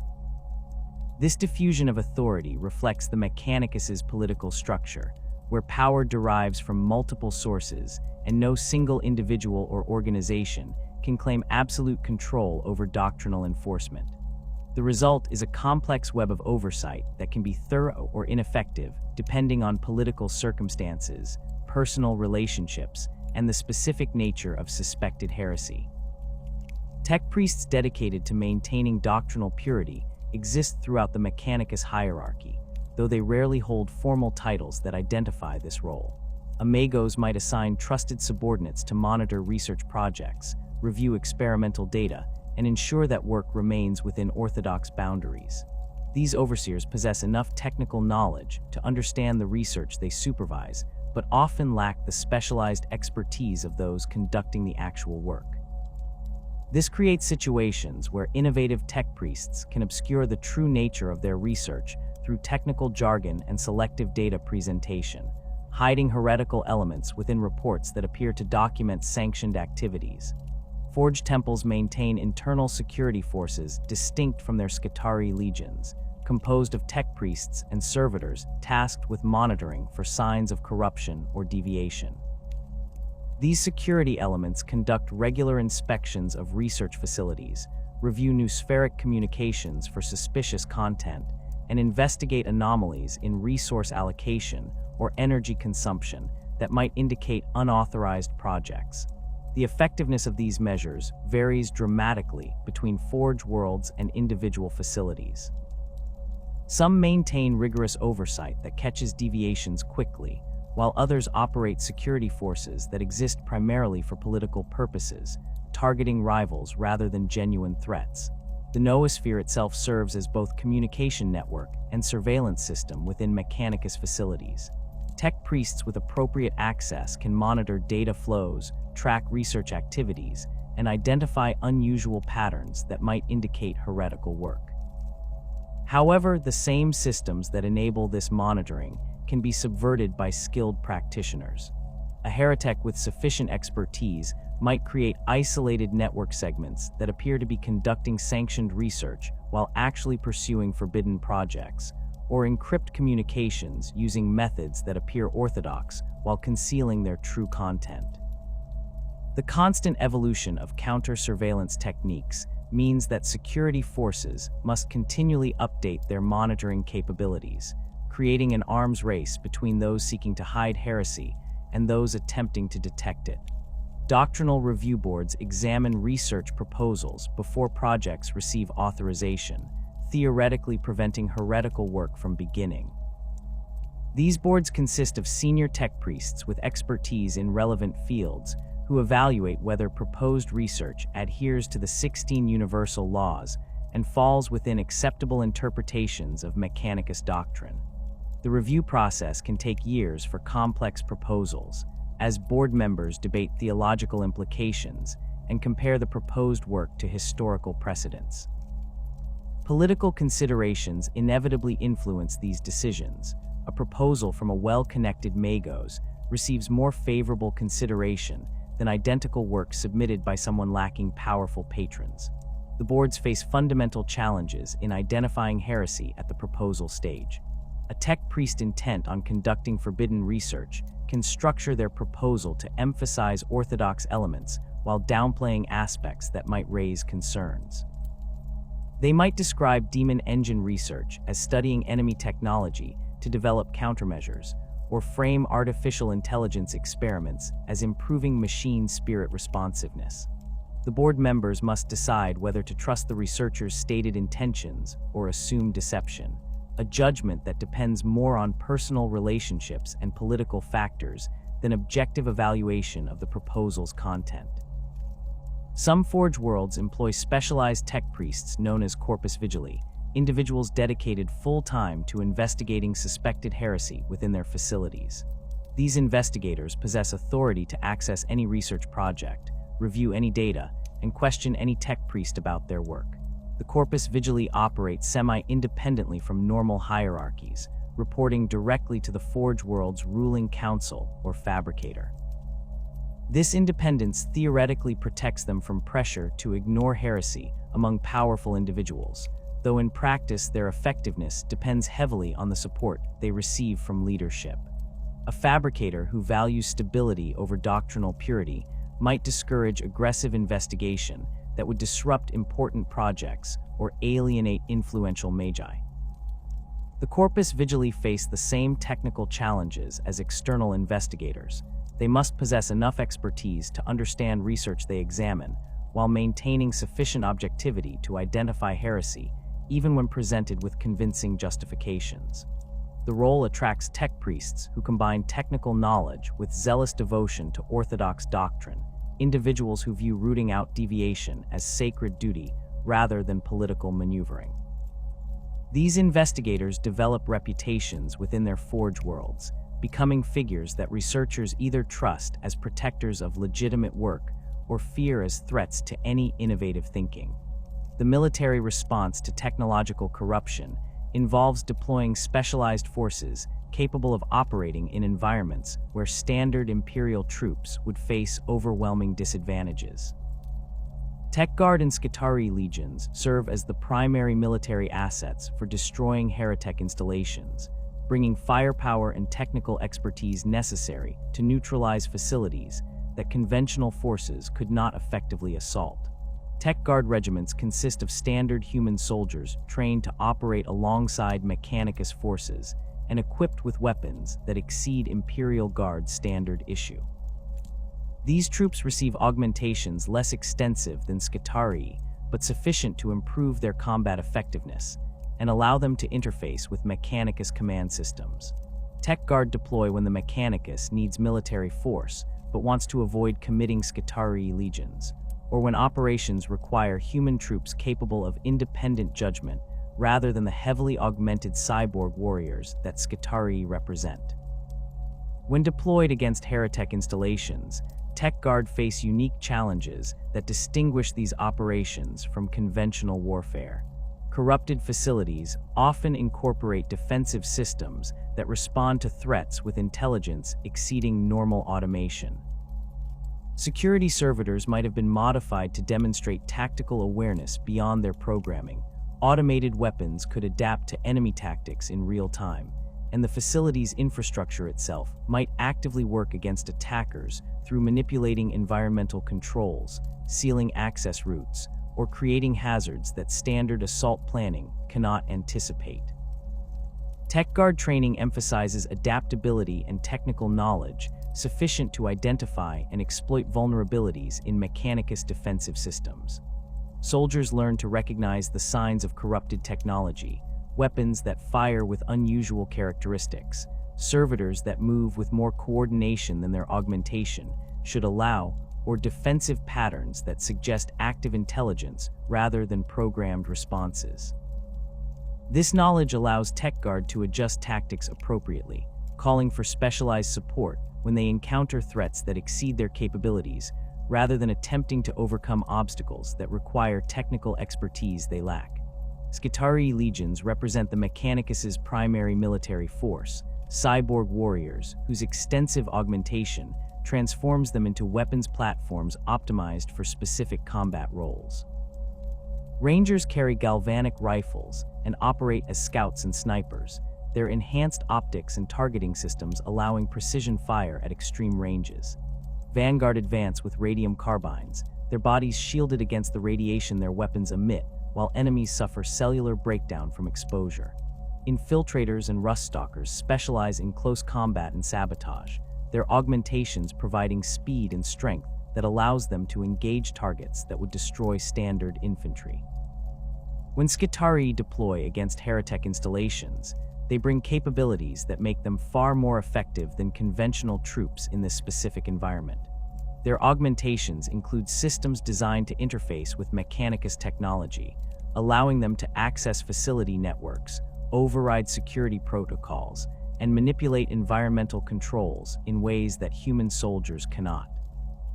A Skitarii ranger might hack into a Heretek facility's surveillance systems to identify target locations, while Vanguard units disable automated defenses by exploiting backdoors in their programming. This technical capability, combined with superior combat effectiveness, makes Skitarii ideal for operations where the enemy possesses both military strength and technological advantages. The command structure for operations against Heretek installations typically places a Tech Priest Dominus or Manipulus in overall command, with Skitarii Alpha leading individual units in the field. This arrangement ensures that tactical decisions account for both military and technical considerations. The commanding Tech Priest understands the facility's likely layout, can predict defensive capabilities based on the Heretek's known specialties, and recognizes when encountered technology represents immediate threat versus manageable challenge. Skitarii Alphas translate these strategic directives into tactical execution, directing their units to exploit vulnerabilities the commanding Tech Priest identifies while adapting to battlefield conditions. Operations against major Heretek facilities often require combined arms approaches that integrate multiple Mechanicus military assets. Iron Strider Ballistarii provide mobile fire support, their long legs allowing them to navigate terrain that would immobilize conventional vehicles, while their twin cognis autocannons, or lascannons, engage hardened targets. Scorpius Uniriders transport Skitarii units rapidly across open ground, their Bellero's energy cannons suppressing enemy positions before troops dismount to assault. Onager Dunnacrawlers serve as mobile artillery platforms, their neutron lasers, or Icarus, arrays destroying fortifications or providing anti-air coverage. Titan deployment represents the ultimate military response to Heretek threats, bringing god machines to bear against facilities or forces that require firepower exceeding what standard Mechanicus military assets can provide. A corrupted forge temple might house defensive titans that require Imperial titans to neutralize, or the Heretek's research might have produced weapons that threaten entire regions if not destroyed quickly. Titan operations against Heretek targets follow established Legion protocols, with the Princeps and their crew maintaining constant vigilance for signs of technological corruption that might affect their own war machine. The aftermath of military operations against Heretek installations requires careful management to prevent further corruption. Destroyed facilities must be thoroughly searched for surviving research data, hidden laboratories, or corrupted technology that could spread heresy if recovered by scavengers. Skitarii teams conduct systematic sweeps, destroying data cores, demolishing research equipment, and purging facility networks to eliminate any trace of heretical work. This process can take longer than the actual assault, as teams must verify that every potential source of corruption has been neutralized before the site can be declared secure. Human resources within the Mechanicus face particular challenges after purges of Heretek installations. The tech priests and support personnel who worked in destroyed facilities require investigation to determine their level of involvement with heretical activities. Some may have been unwitting participants who followed orders without understanding their work's true nature. Others might have known about the heresy, but lacked authority to report it or feared retaliation if they spoke out. A few inevitably participated willingly, embracing forbidden research while maintaining appearances of orthodoxy. Sorting these categories requires extensive interrogation and review of personnel records, work histories, and noospheric communications. The Mechanicus typically handles these investigations internally rather than involving the Inquisition, preferring to manage its own personnel issues without external oversight. Tech priests conduct interviews using methods that range from standard questioning to direct neural interface examination that allows investigators to review memories and thought patterns.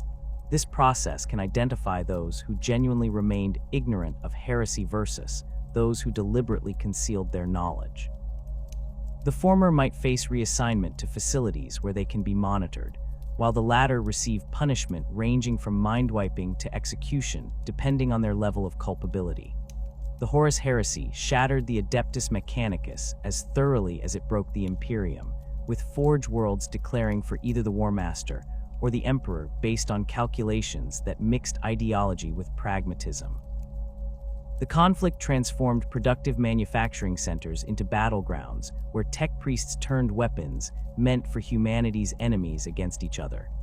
Some Forge worlds fell to corruption during the initial schism, their ruling councils deciding that Horus offered better prospects for unrestricted research than continued submission to Terra's authority. Others succumbed later, ground down by years of warfare, until desperate magi accepted aid from sources they would have rejected in more stable times. The Forge worlds that fell during this period underwent transformations that went beyond simple allegiance changes. They became centers of demon engine production and corrupted technology that would plague the Imperium for millennia. Cyclothraith stands as perhaps the most documented example of a Forge world's complete transformation into a demon engine production facility. Before the heresy, Cyclothraith maintained a reputation for quality plasma reactor manufacturing and void shield components. Its location in a remote system meant it operated with less oversight from Mars than core Forge worlds received, but regular inspections had never revealed significant doctrinal violations. When Archmagos Dracovac declared for Horus, he brought the entire Forge world with him through a combination of political maneuvering and strategic control of key facilities. The tech priests who opposed this decision found themselves purged in the opening days of the rebellion, their bodies recycled into servitors that would serve the new order. Dracovac restructured Cyclothwraith's production facilities to manufacture demon engines on an industrial scale. The assembly lines that had produced plasma reactors were retooled to construct demon engine chassis, with entire forge temples converted to serve as binding chambers where summoning rituals could be conducted continuously. The Forge world's atmosphere grew thick with smoke from sacrificial pyres, and its noosphere became corrupted with scrap code that incorporated demonic essence into what had been purely technological systems. Tech priests working in these facilities reported that the machinery itself seemed to develop awareness, with production equipment demonstrating behaviors that suggested the manufacturing process had become semi-autonomous. The demon engines that emerged from Cyclothwraith during the heresy supplied traitor forces throughout the conflict. Defilers, mauler fiends, and unique designs that existed nowhere else rolled from assembly lines at rates that exceeded what should have been possible given the complexity of their construction. Dracovac had discovered methods for accelerating the binding process, using mass rituals that summoned multiple demons simultaneously and bound them into prepared chassis through ceremonies that killed hundreds of sacrificial victims at once.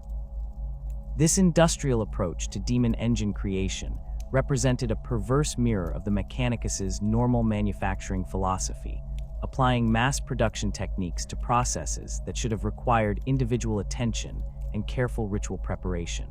When Loyalist forces finally reached Cyclothwraith near the heresy's end, they found a Forge world that had been fundamentally altered by years of demon engine production. The planet's crust showed signs of warp contamination, with areas where reality had grown thin enough that the boundary between materium and immaterium had effectively dissolved. Forged temples stood partially in real space and partially in the warp, their architecture following geometries that hurt to perceive directly. The Loyalists determined that reclaiming Cyclothwraith would require resources that could not be spared while the Siege of Terra continued, so they established a blockade and left the corrupted Forge world isolated until after the heresy's conclusion. Subsequent purge operations destroyed most of the surface facilities, but rumors persist that some of Cyclothwraith's underground complexes remain intact, their corrupted production lines waiting for someone desperate or foolish enough to reactivate them. Forge World Zhao Arc had fell to corruption through a different path than Cyclothwraith's deliberate betrayal. Located near the Maelstrom, Zhao Arc had initially maintained loyalty to Mars and the Emperor. Its fabricator refused Kelberhal's overtures and committed the Forge World's Titan Legion to fighting alongside Imperial forces. Years of grinding warfare depleted Zhao Arcad's resources and manpower, with casualties mounting as the heresy dragged on. The Forge World's ruling council faced impossible choices: continue fighting with dwindling strength, or seek alternative sources of power that might allow them to survive long enough to see the Imperium victorious. The decision to begin researching chaos-corrupted technology came gradually, justified at each step as necessary for survival. Zhao Arcad's tech priests studied captured traitor weapons, initially seeking to understand enemy capabilities for defensive purposes. This analysis revealed that demon engines and warp-enhanced weapons possessed capabilities that conventional Imperial technology could not match. A faction within the ruling council argued that the Forge world needed to develop similar weapons to remain combat effective, that refusing to adapt meant accepting defeat. The fabricator resisted these arguments initially, but mounting losses and desperate circumstances eventually wore down his opposition.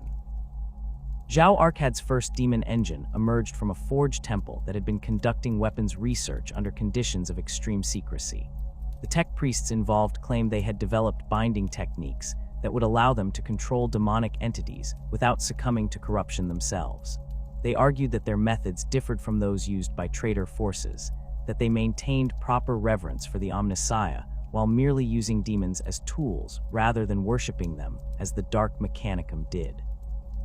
These rationalizations convinced enough of the ruling council to authorize limited production, with strict oversight to prevent the corruption from spreading. The oversight proved inadequate. Demon engine production requires exposure to warp energies and contact with entities that actively seek to corrupt those who attempt to bind them.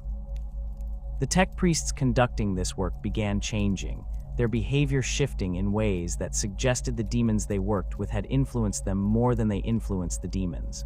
Within months, the corruption had spread through the Forge Temple conducting the binding rituals, and from there, it infected other facilities as corrupted tech priests shared their techniques with colleagues.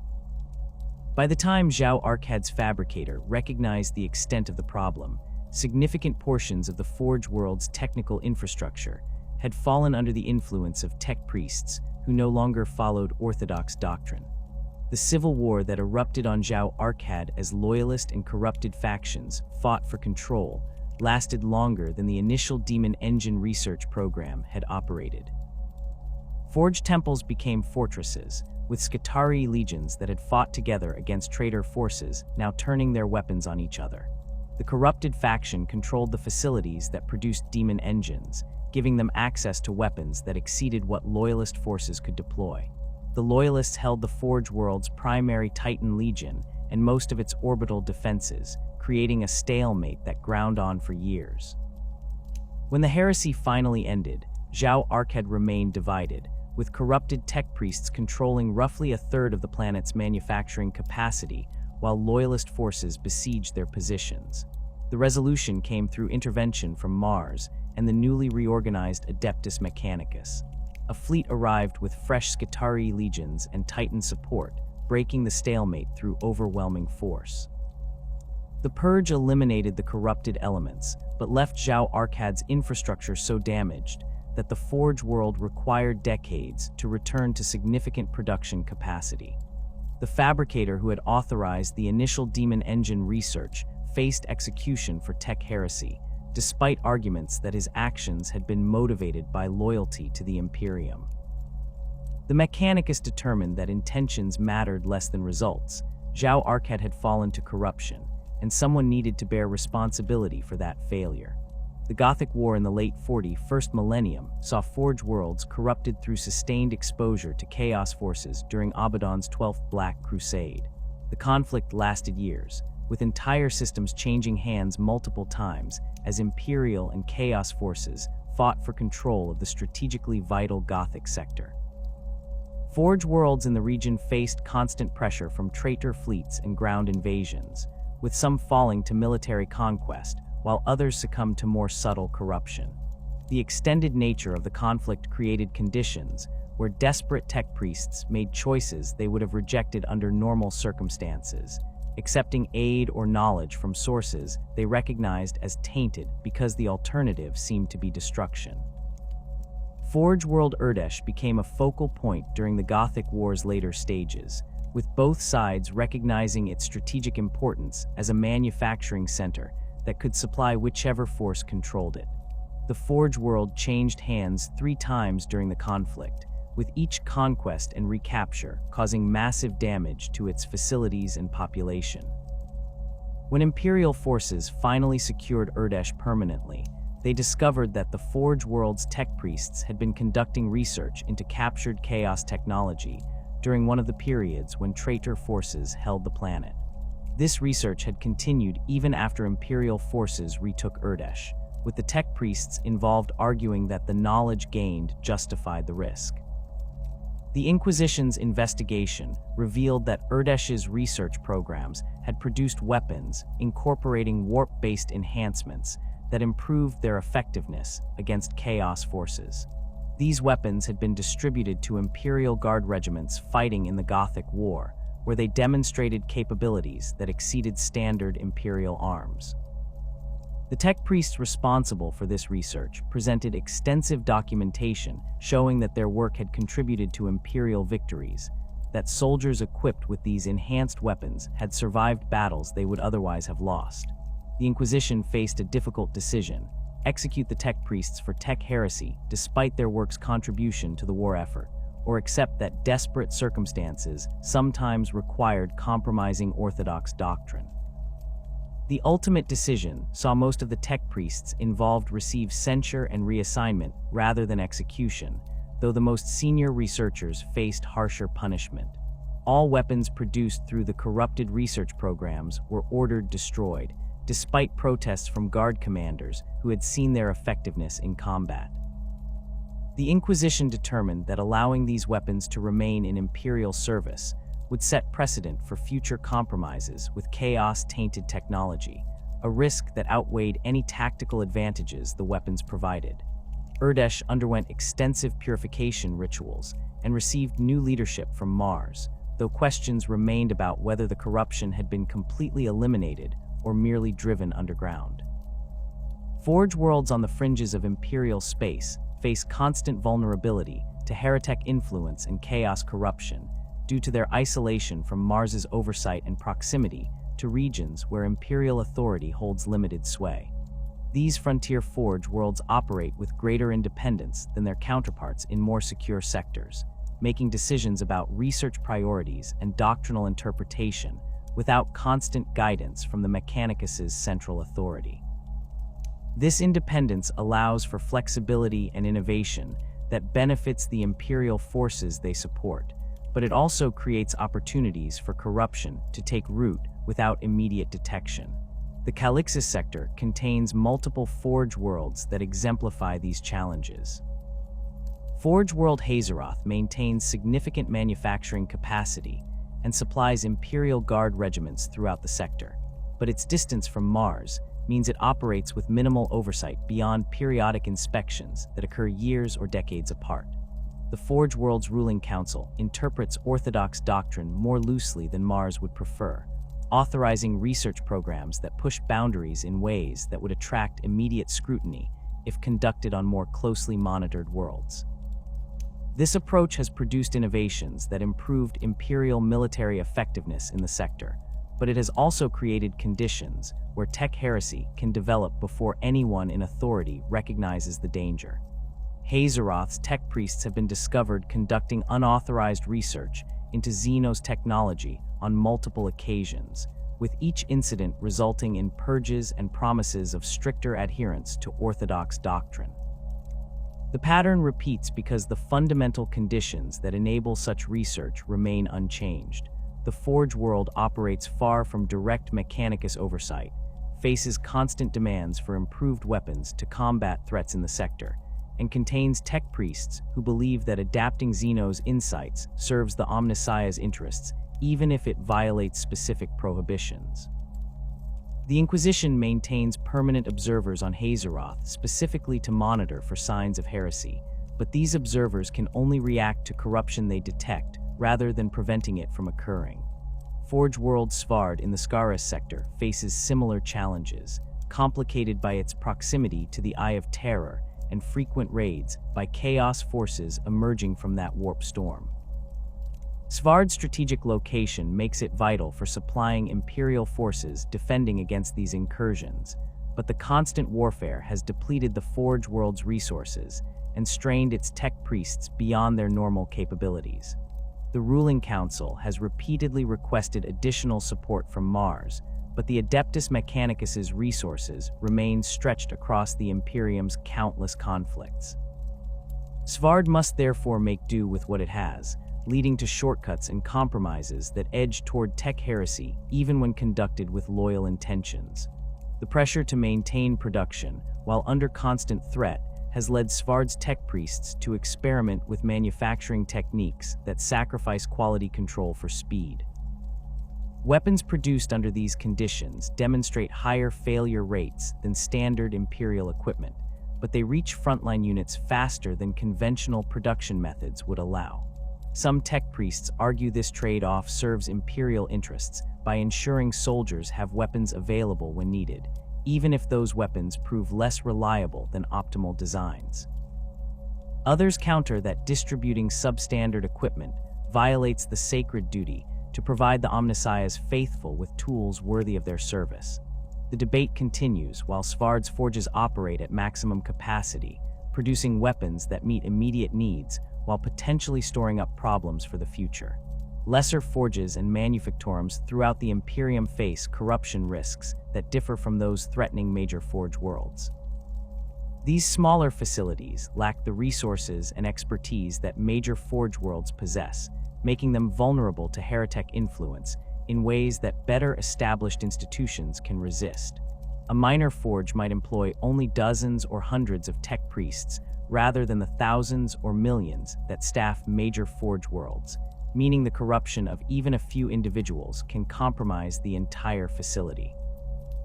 These smaller operations often serve specific purposes, maintaining equipment for local Imperial Guard regiments, producing ammunition and spare parts, or conducting limited research into recovered archaeotech.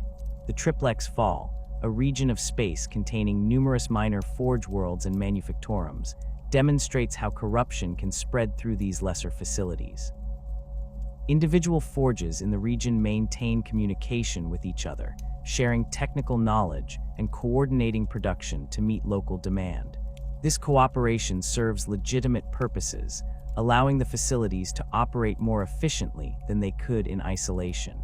However, it also creates networks through which heretical knowledge can spread. A tech priest who develops forbidden techniques at one facility might share that knowledge with colleagues at other forges, either deliberately spreading corruption or genuinely believing they have discovered insights that will benefit the Omnissiah's servants. The Adeptus Mechanicus conducts regular inspections of these minor facilities, but the sheer number of small forges and manufactorums throughout the Imperium means that years or decades might pass between visits to any specific location. During these intervals, corruption can develop and spread without detection. A forge might begin incorporating minor deviations from orthodox practice, small compromises that seem insignificant in isolation. Over time, these deviations accumulate until the facility operates according to principles that bear little resemblance to sanctioned doctrine. When inspectors finally arrive, they face the difficult task of determining whether the accumulated changes represent heresy, requiring purge or merely doctrinal drift that can be corrected through retraining and oversight. Manufactorums attached to Imperial Guard regiments face unique pressures that can lead to tech heresy, despite the best intentions of the tech priests staffing them. These facilities must maintain equipment under combat conditions, often lacking proper tools, materials, or time to conduct repairs according to orthodox ritual. A tech priest serving with a regiment under siege might need to restore a damaged vehicle to operation within hours rather than the days or weeks that proper maintenance requires. They improvise solutions using whatever materials are available, bypassing steps in the sacred maintenance rituals, because completing them would mean the vehicle remains inoperable when the next attack comes. Each compromise seems justified by immediate necessity, but the cumulative effect moves the tech priest's practice further from orthodox methodology. Some of these battlefield tech priests develop techniques that work reliably despite violating proper procedure, discovering through trial and error that certain steps in maintenance rituals serve ceremonial rather than functional purposes. This knowledge creates temptation to skip these steps routinely rather than only during emergencies, saving time that can be applied to maintaining additional equipment or conducting more thorough repairs. The tech priest might rationalize this decision by arguing that serving the Omnissiah means ensuring the Emperor's soldiers have functional weapons, that rigid adherence to ritual matters less than practical results. This reasoning follows the same path that leads to more serious tech heresy, replacing orthodox doctrine with personal judgment about what serves the machine god's interests. The constant vigilance required to prevent technological damnation extends beyond formal inspections and investigations to include the daily choices made by individual tech priests throughout the Imperium. Every research decision, every maintenance procedure, every interpretation of ambiguous doctrine represents a moment where a tech priest might begin the slide toward heresy or reaffirm their commitment to orthodox practice. The Mechanicus recognizes that perfect adherence to doctrine remains impossible given the Imperium's vast scale and the countless situations where tech priests must make judgment calls without guidance from higher authority. The goal is not eliminating all deviation, but maintaining enough oversight and doctrinal education that serious heresy gets detected and eliminated before it spreads beyond individual facilities or small networks. This approach accepts that some level of tech heresy will always exist within the Mechanicus, that the organization's size and the complexity of technology make perfect doctrinal purity unattainable. The challenge lies in distinguishing between minor deviations that can be corrected through education and serious corruption that requires purging. A tech priest who skips ceremonial steps in maintenance rituals might need retraining in proper procedure, while one who begins binding demons into weapons requires execution.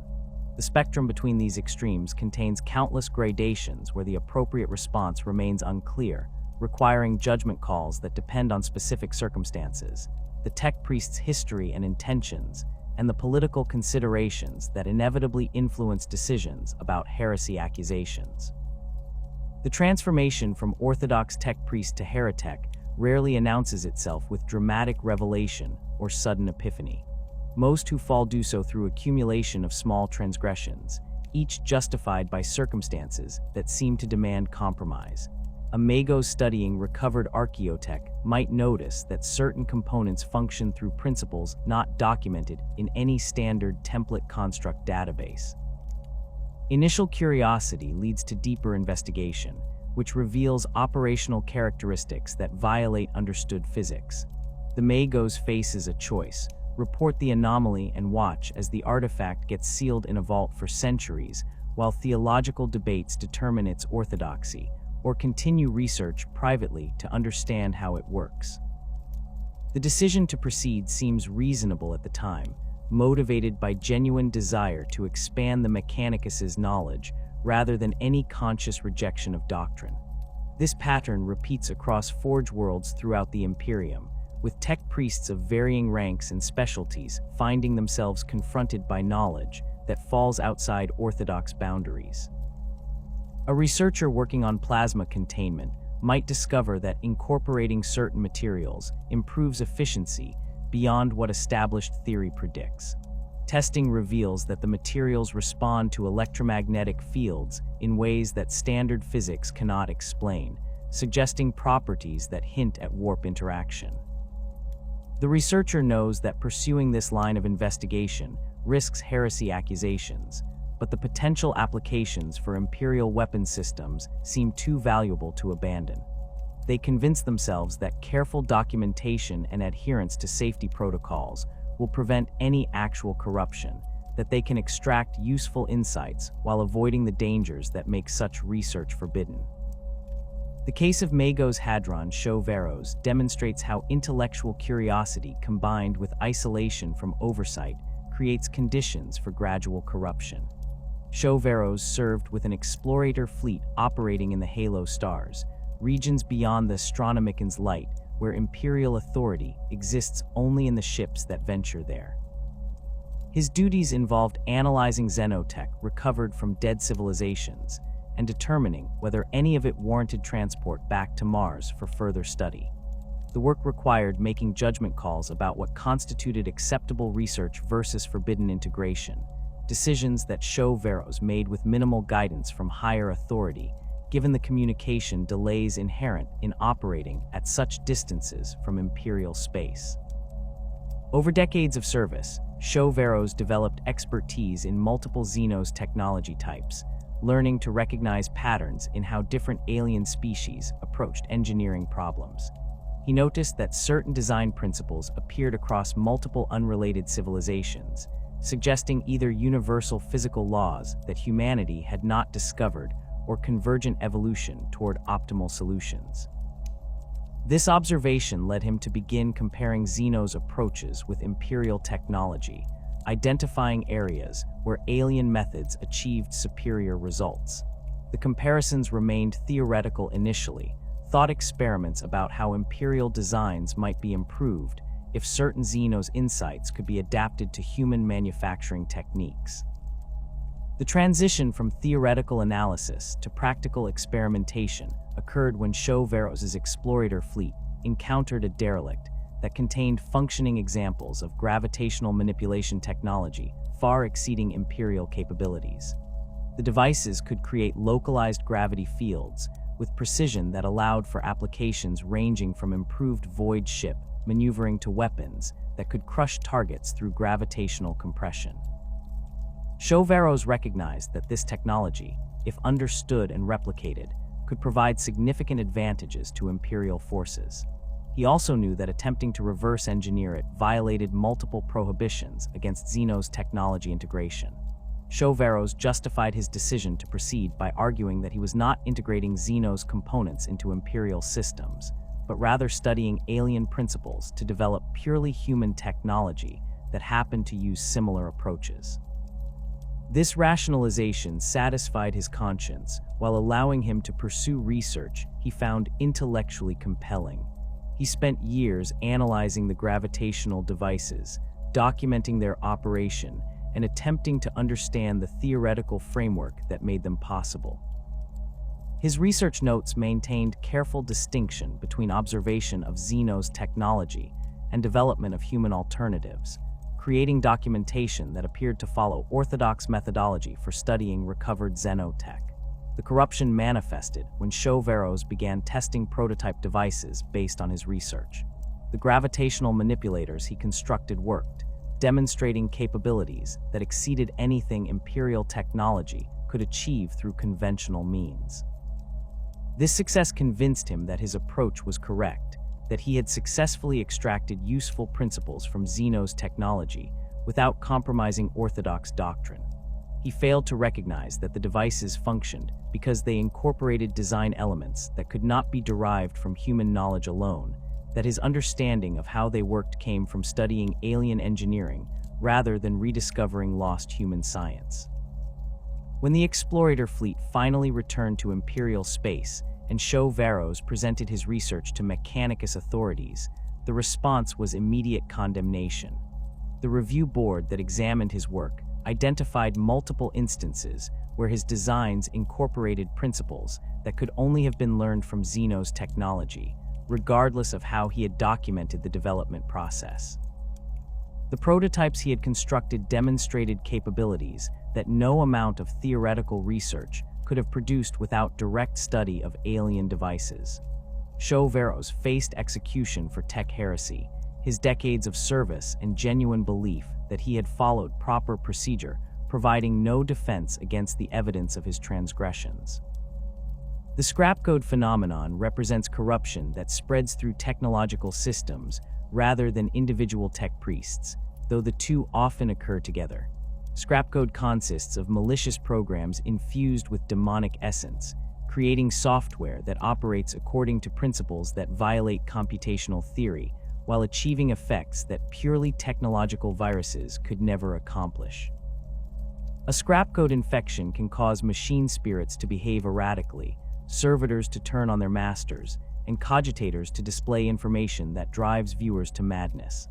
The code spreads through networks with intelligence that suggests active guidance rather than simple replication, seeking out vulnerable systems and adapting to countermeasures in ways that demonstrate something closer to consciousness than programming. Tech priests exposed to scrap code face corruption that attacks through their augmentations and neural interfaces. The malicious code enters their systems when they attempt to analyze infected devices or connect to compromised networks, bypassing conventional security measures through its hybrid nature that combines technological exploitation with warp-based influence.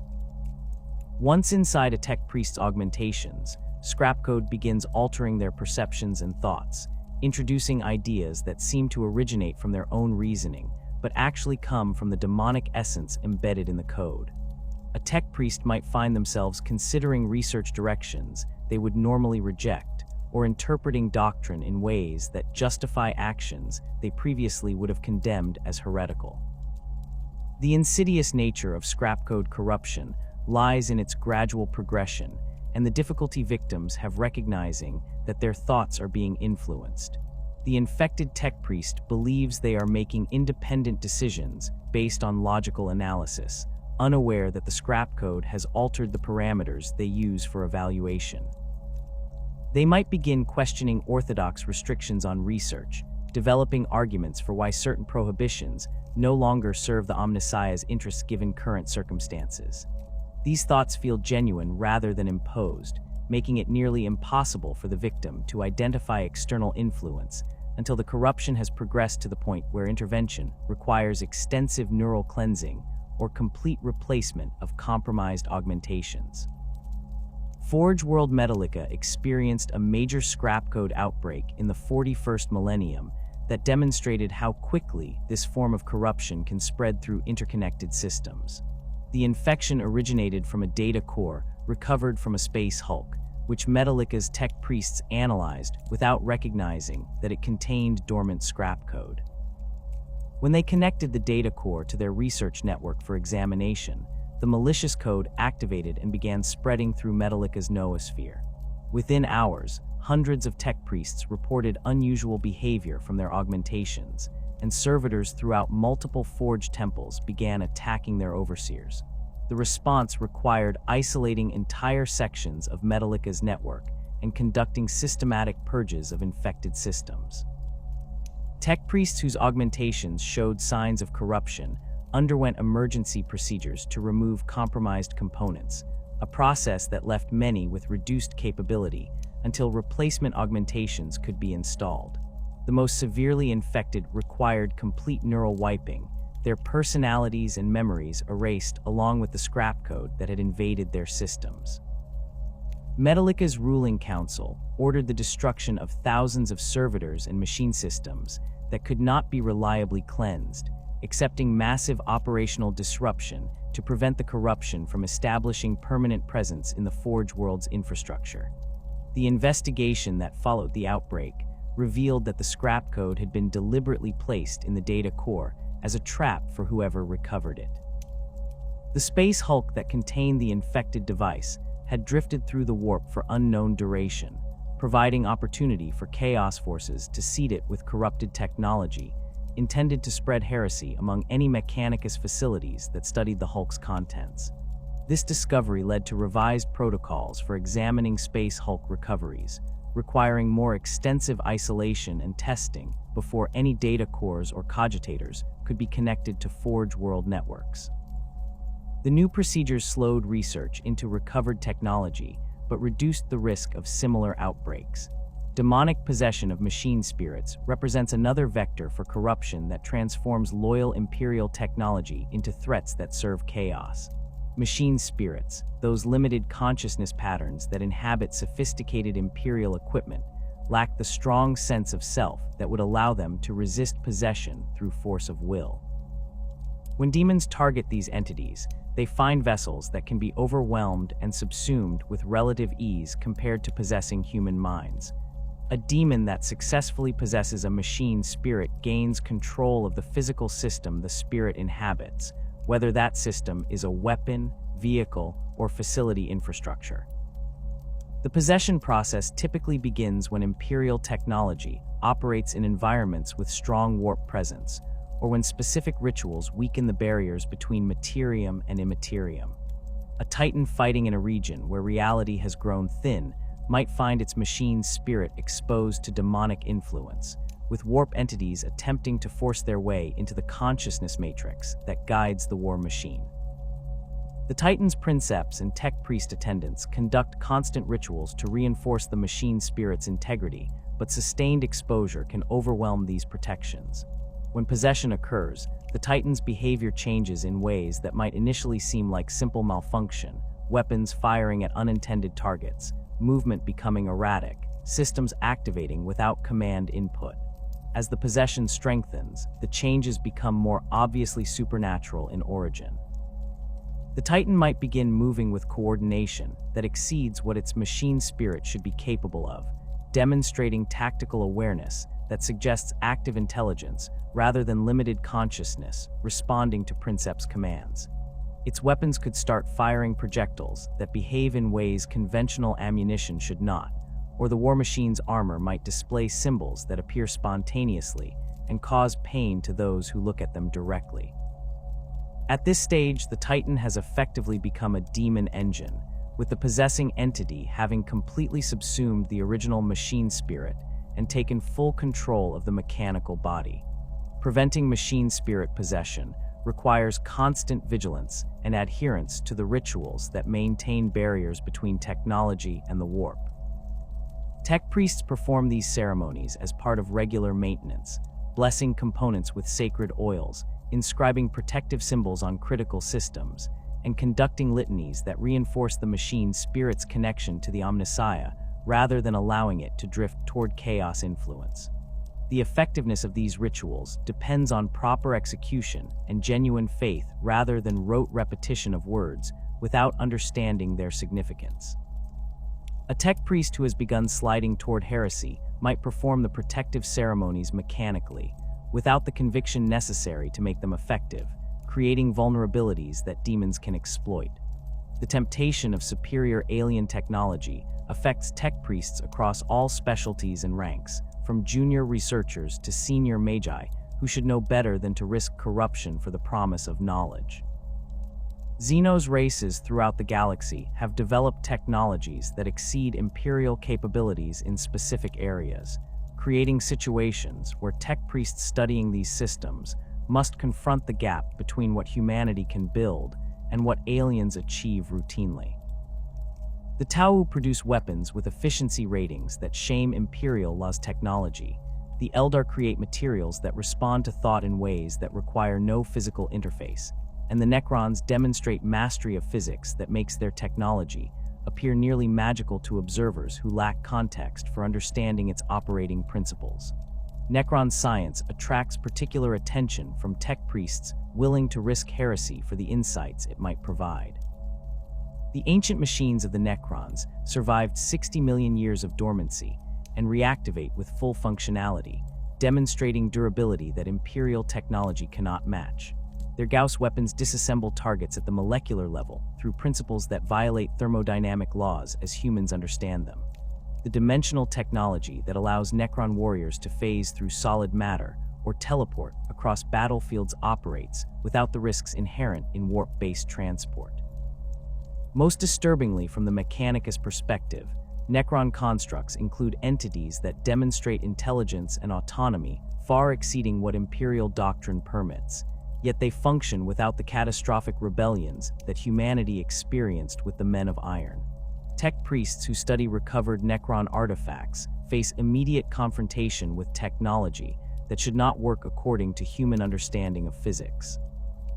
A Gauss weapon stripped down to components reveals mechanisms that appear straightforward in construction, but produce effects that conventional analysis cannot explain. The weapon's operation seems to involve manipulation of fundamental forces at scales where quantum effects dominate, yet it functions reliably under battlefield conditions where such precise control should be impossible. A tech priest attempting to understand how the weapon works must either accept that their knowledge of physics is incomplete or conclude that the device operates through principles that humanity has not discovered. The temptation to attempt replication grows stronger as understanding increases.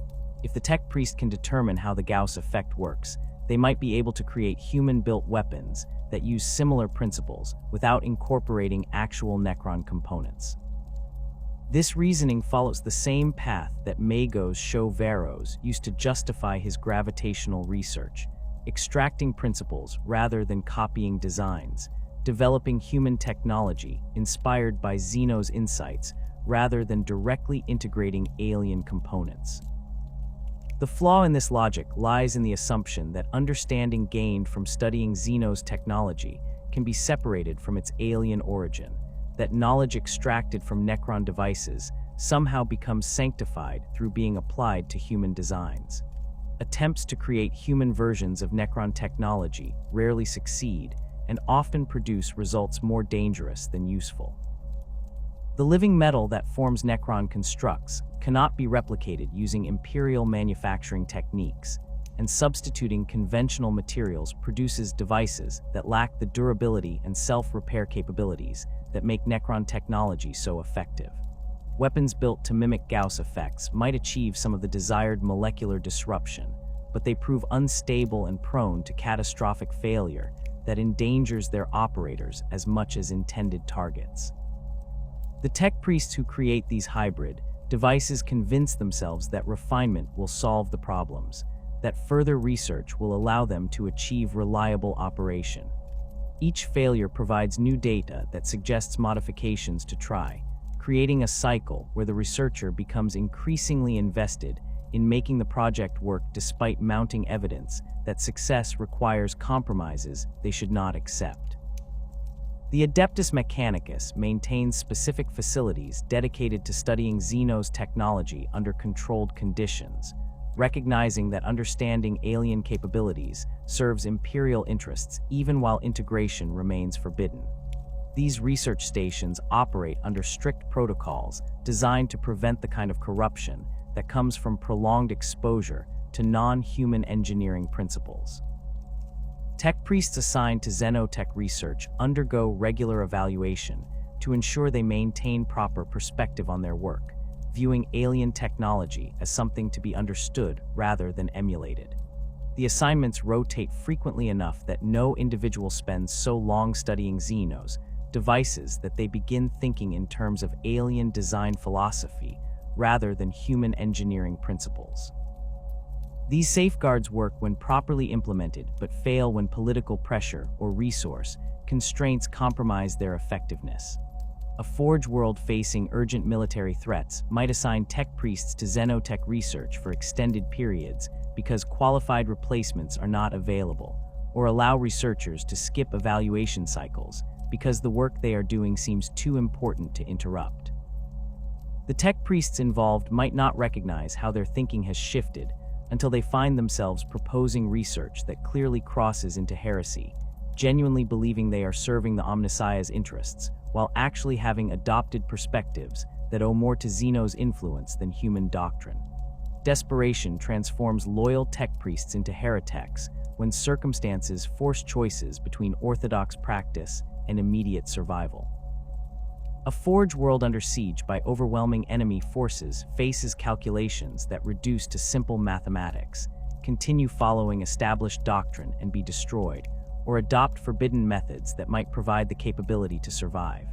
The ruling council making this decision knows they risk damnation, but they also believe that serving the Imperium requires staying alive to continue producing weapons and equipment for Imperial forces. The choice to begin researching chaos-enhanced technology or attempting to replicate Xeno's weapons comes not from desire for forbidden knowledge, but from conclusion that no alternative exists. Forge World Griffon 4's fall during the 13th Black Crusade exemplifies how desperation can lead entire facilities into corruption despite their initial loyalty. When Abaddon's forces emerged from the Eye of Terror, Griffon 4 found itself in the path of the largest chaos invasion in millennia. The Forge World's defenses, while substantial, could not withstand the sustained assault from traitor titans, demon engines, and corrupted Skitarii legions that the Black Crusade deployed. Griffon 4's ruling council requested reinforcement from Mars and neighboring Forge worlds, but the scale of the 13th Black Crusade meant that every Imperial facility faced similar threats. No significant aid would arrive in time to prevent Griffon 4's conquest. Faced with imminent destruction, some of Griffon 4's tech priests argued for attempting to develop weapons that could match what Chaos forces deployed against them. They proposed studying captured demon engines to understand their capabilities, then creating Imperial versions that incorporated similar principles without actual demonic binding. The proposal generated immediate opposition from tech priests who recognized this path led directly to tech heresy, but the desperate circumstances gave weight to arguments that would normally be dismissed immediately. The debate continued while Chaos forces advanced through Griffon 4's outer defenses, with each lost Forge temple adding urgency to calls for adopting any methods that might turn the tide. The decision to proceed with forbidden research came too late to save Griffon 4 from conquest, but it damned those tech priests who participated in the brief period before the Forge world fell. When Imperial forces eventually liberated portions of Griffon 4, they discovered research facilities where loyal tech priests had been attempting to create demon engines, believing they were developing weapons to defend the Omnissiah's Forge world. The Inquisition determined that intentions mattered less than actions. The tech priests had trafficked with demons and created abominations, making them heretics regardless of their motivations. Most faced execution, though a few received clemency based on arguments that their research had been conducted under duress, while Griffon 4 remained under siege. Similar scenarios play out across the Imperium, wherever Forge worlds face existential threats without hope of timely reinforcement. Tech priests make calculations about acceptable risk, convincing themselves that temporary adoption of forbidden methods can be abandoned once the immediate crisis passes. They fail to recognize that corruption does not release its hold simply because circumstances change, that the knowledge gained through heretical research cannot be unlearned, and that the demons contacted during desperate bargaining do not forget those who summoned them. A Forge world that survives through forbidden methods often finds that the price of survival includes permanent corruption that spreads through its facilities long after the original threat has been defeated. The psychological mechanisms that allow tech priests to rationalize their descent into heresy follow patterns that repeat across countless individual cases. The human mind excels at justification, at constructing narratives that frame questionable actions as necessary or even virtuous. A tech priest who begins studying forbidden technology tells themselves they are expanding knowledge that will ultimately serve the Omnissiah, that understanding leads to wisdom regardless of the source.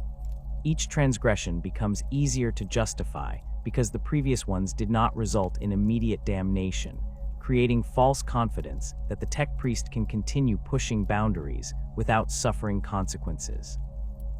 The isolation that many tech priests experience reinforces these rationalizations by removing external perspectives that might challenge their reasoning.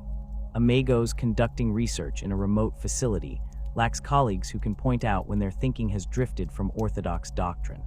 The tech priests who do work alongside them often share similar perspectives, having self-selected into assignments that allow for more experimental approaches.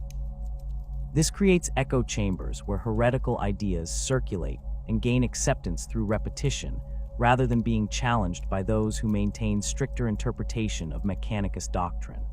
By the time the research comes to attention of authorities who recognize it as heresy, the tech priests involved have convinced themselves so thoroughly of their righteousness that they genuinely cannot understand why their work generates condemnation rather than praise.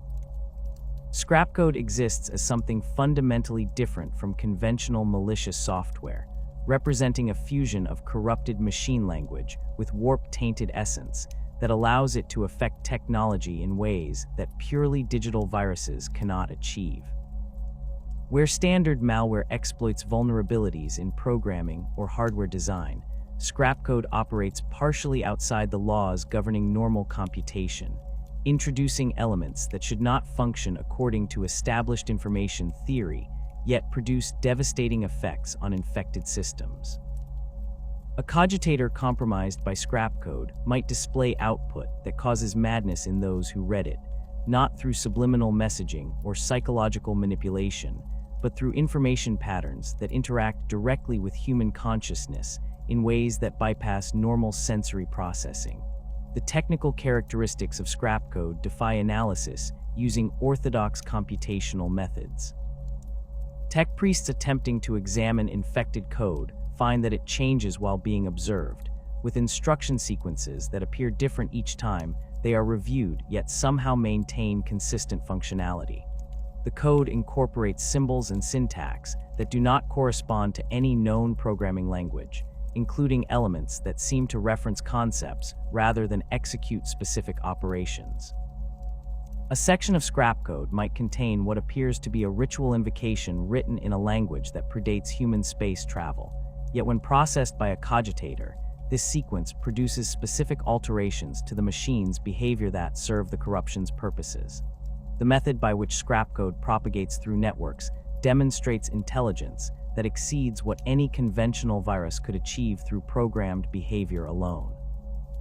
Rather than simply replicating to every system it can access, Scrapcode evaluates targets and prioritizes spreading to systems where it can cause maximum disruption or establish positions from which further infection becomes easier. A scrap code infection introduced into a Forge world's noosphere might initially spread to security monitoring systems, blinding defenders to its presence before moving into manufacturing control networks or weapon systems. This strategic behavior suggests that the demonic essence embedded in the code provides genuine decision-making capability rather than simply following predetermined infection patterns. The corruption spreads through multiple vectors that exploit both technological vulnerabilities and the warp-touched nature of the malicious code. Direct data transfer remains the most obvious infection route, with scrap code moving from compromised systems to clean ones through network connections, data cores, or any other means of information exchange. However, scrap code can also spread through proximity effects that have no basis in conventional physics, with infected systems corrupting nearby technology even without direct connection. A cogitator running scrap code might cause servitors operating in the same chamber to begin exhibiting erratic behavior, despite these units having no network link to the compromised system. The corruption propagates through mechanisms that involve the warp's influence on local reality, creating infection pathways that technological countermeasures alone cannot block. Machine spirits infected with scrap code undergo transformations that change their fundamental nature rather than simply altering their programming. A vehicle's machine spirit that becomes corrupted might initially show subtle changes in behavior, responding more slowly to commands, requiring additional coaxing through maintenance rituals, or demonstrating preferences that seem unusual for its type. As the corruption progresses, the changes become more pronounced and disturbing. The machine spirit might begin actively resisting its operator's commands, moving the vehicle in directions not intended or refusing to activate weapon systems when ordered. Eventually, the corruption can progress to the point where the machine spirit has been completely subsumed by demonic presence, transforming the vehicle into something that more closely resembles a demon engine than Imperial equipment. The Schism of Mars during the Horus Heresy saw scrap code deployed as a weapon on an unprecedented scale, with the Traitor forces led by Fabricator General Kelber Hal using corrupted code to attack the noosphere networks that connected Mars's forged temples and manufacturing complexes. The assault began subtly, with infected data packets introduced into communication streams that appeared to contain routine technical information or administrative updates. Tech priests receiving these transmissions had no immediate indication that anything was wrong, as the scrap code remained dormant initially, spreading through systems while avoiding detection by security protocols that monitored for known virus signatures or suspicious behavior patterns. When Kelber Hal gave the signal for open rebellion, the dormant scrap code activated simultaneously across thousands of systems throughout Mars. Servitors that had been functioning normally suddenly turned on their overseers. Manufacturing equipment began producing components with subtle flaws that would cause catastrophic failures when installed, and defensive weapons systems targeting the approaching traitor forces instead fired on loyalist positions. The coordinated nature of these failures created chaos that paralyzed Mars's defenses during the critical opening hours of the schism, allowing traitor forces to seize key facilities before loyalists could organize effective resistance. The loyalist tech priests' response to the scrap code assault required developing countermeasures while under active attack, a process complicated by the corrupted code's ability to adapt to defensive measures faster than conventional malware could achieve. Standard antivirus protocols proved ineffective because scrap code did not follow predictable patterns that signature-based detection could identify. Heuristic analysis that looked for suspicious behavior struggled because the corruption could alter its activities to avoid triggering alerts, demonstrating adaptability that suggested active intelligence guiding the infection rather than predetermined programming. The solution that loyalist forces developed involved combining technological countermeasures with religious rituals that addressed the warp-based aspects of scrap code's nature. Tech priests created cleansing programs that incorporated sacred algorithms, code sequences that had been blessed through extensive ritual preparation, and inscribed with symbols of protection against demonic influence. These programs attacked scrap code not just through conventional methods of identifying and deleting malicious code, but through information patterns that disrupted the warp essence embedded within the corruption.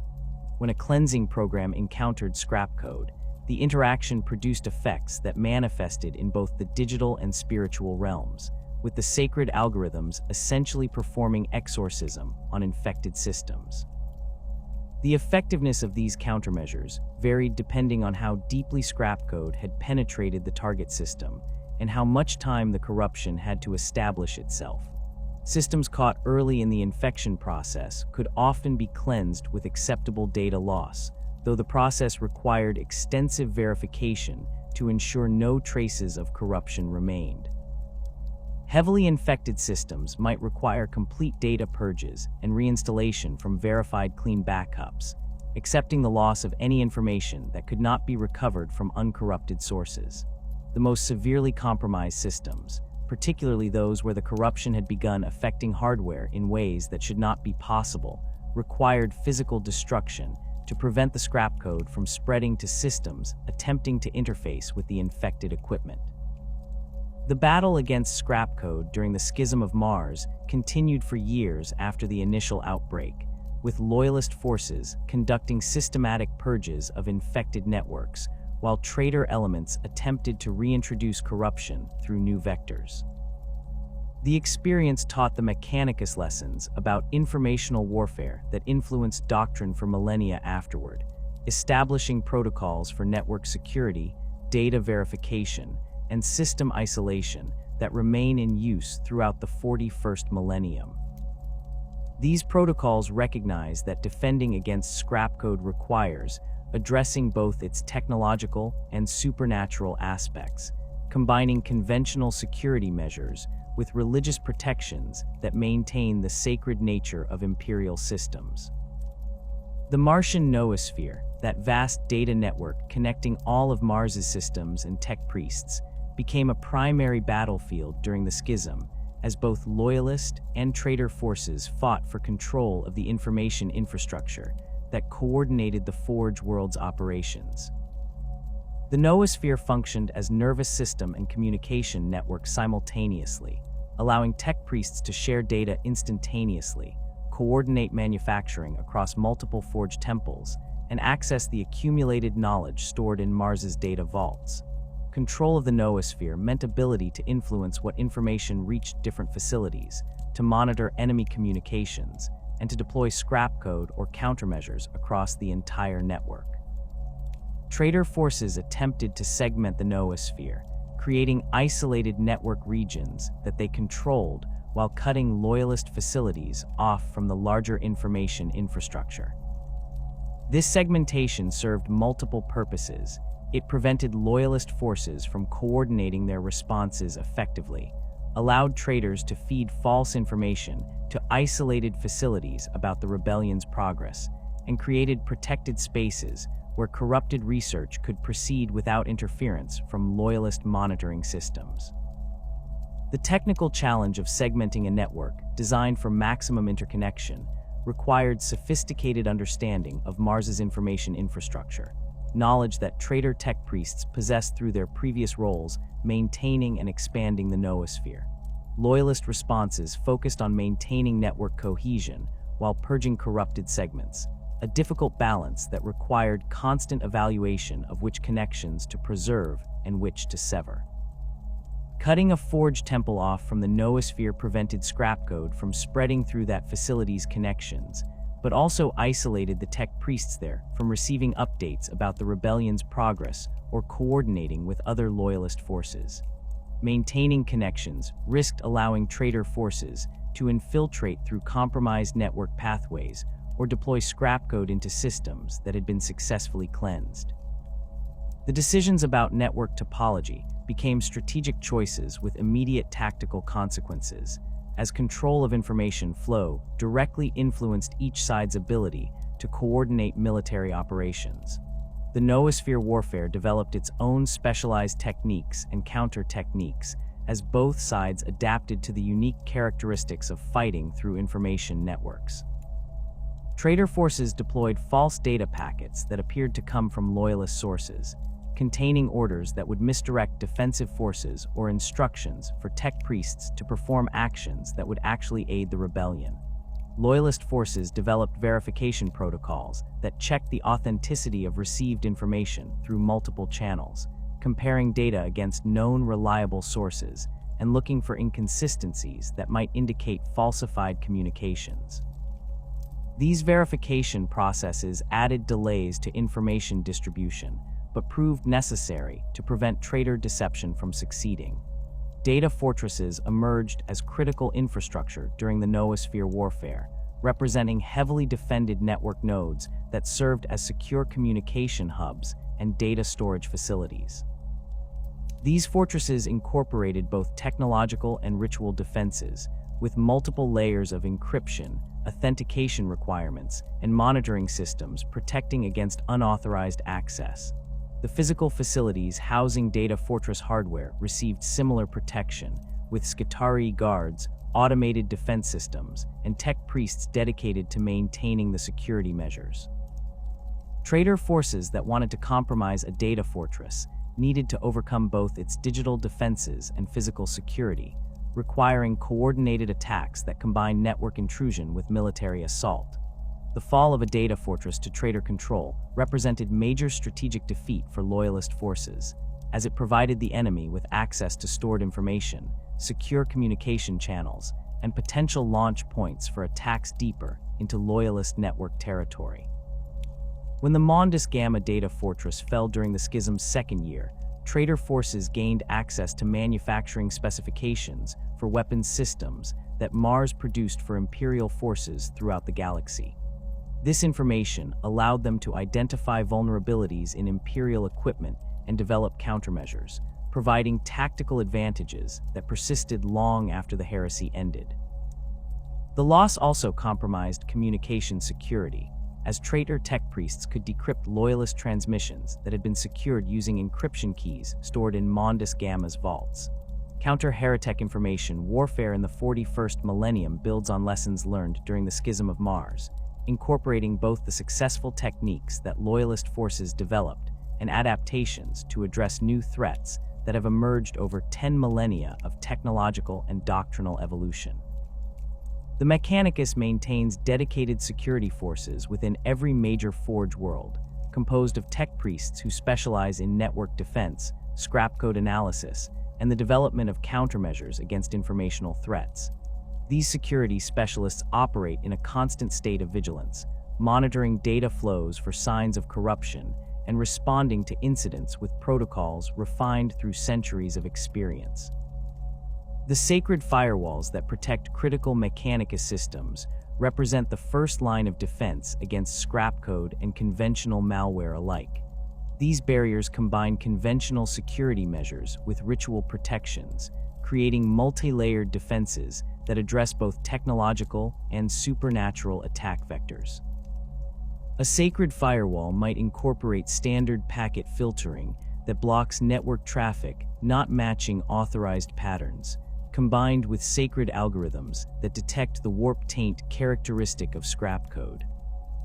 The firewall's hardware receives regular blessing through maintenance rituals that reinforce its resistance to corruption, with tech priests performing ceremonies that consecrate the physical components and strengthen their connection to the Omnissiah, rather than allowing them to drift toward chaos influence. The effectiveness of sacred firewalls depends heavily on proper maintenance and the skill of the tech priests who configure them. A firewall that has not received adequate ritual attention might maintain its technological functionality while losing the spiritual protections that defend against scrap code's warp-based aspects. Similarly, firewalls configured by tech priests who lack sufficient understanding of both network security principles and the religious significance of the protection rituals may contain vulnerabilities that sophisticated attackers can exploit. The Mechanicus invests substantial resources in training security specialists who possess both technical expertise and deep understanding of the theological principles underlying informational warfare defenses. Quarantine protocols activate when systems show signs of scrap code infection, isolating compromised equipment from the wider network to prevent corruption from spreading while allowing security forces to analyze and eliminate the threat.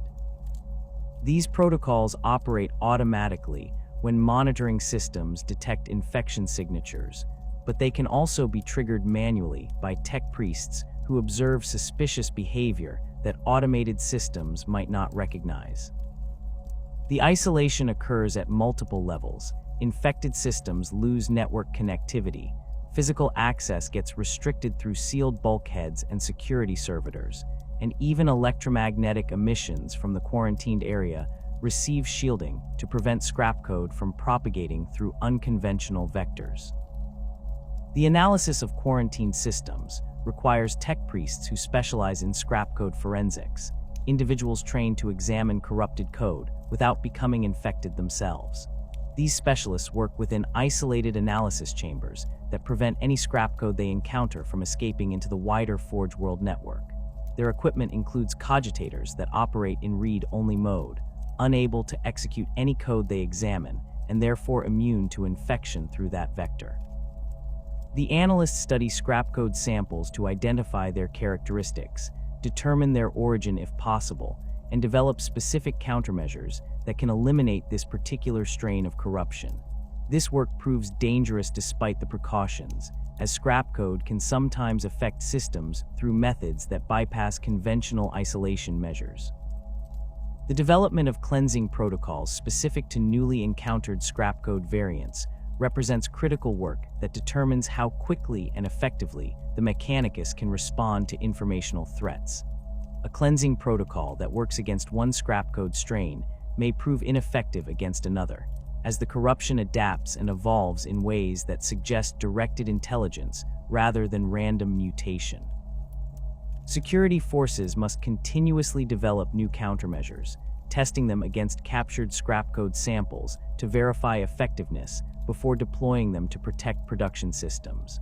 This arms race between corruption and countermeasure never ends, with each side adapting to the other's innovations in an ongoing cycle that has continued since the Schism of Mars.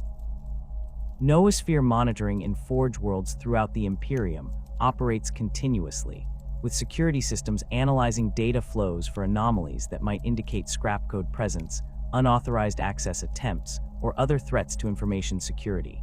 The monitoring occurs at multiple levels, from automated systems that check for known infection signatures to tech priests who review network traffic patterns looking for subtle deviations that might escape automated detection.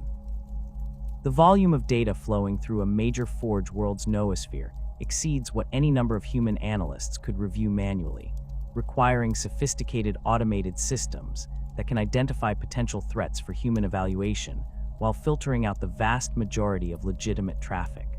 The challenge lies in distinguishing genuine threats from false positives, as overly aggressive monitoring generates so many alerts that security forces cannot investigate them all effectively. A monitoring system configured to flag any unusual network behavior might generate thousands of alerts daily, most of them caused by legitimate activities that happen to deviate from established patterns. Security forces must calibrate their monitoring systems to detect actual threats while minimizing false positives, a balance that requires constant adjustment as network usage patterns change and new threat types emerge. The consequences of miscalibration run in both directions. Too sensitive and security forces waste resources investigating benign activities.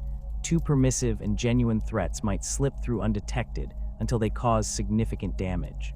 The response to detected threats follows established protocols that prioritize containing the infection while gathering intelligence about its nature and origin. When monitoring systems identify potential scrap code, security forces immediately isolate the affected systems and begin analysis to determine the extent of corruption. Simultaneously, they trace the infection's entry point, attempting to identify how the scrap code entered the network and whether other systems might have been compromised through the same vector. This investigation often reveals that the detected infection represents only one manifestation of a larger threat, with the scrap code having spread through multiple pathways before triggering alerts that brought it to security forces' attention.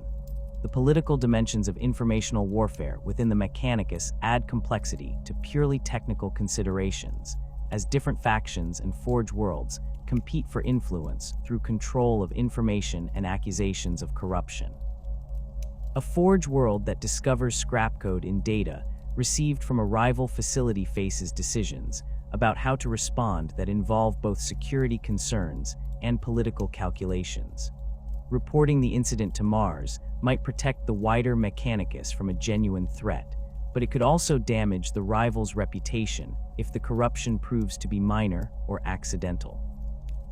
Alternatively, the discovering Forge world might attempt to leverage the information for political advantage, using the threat of public exposure to extract concessions or gain influence over the rival's operations.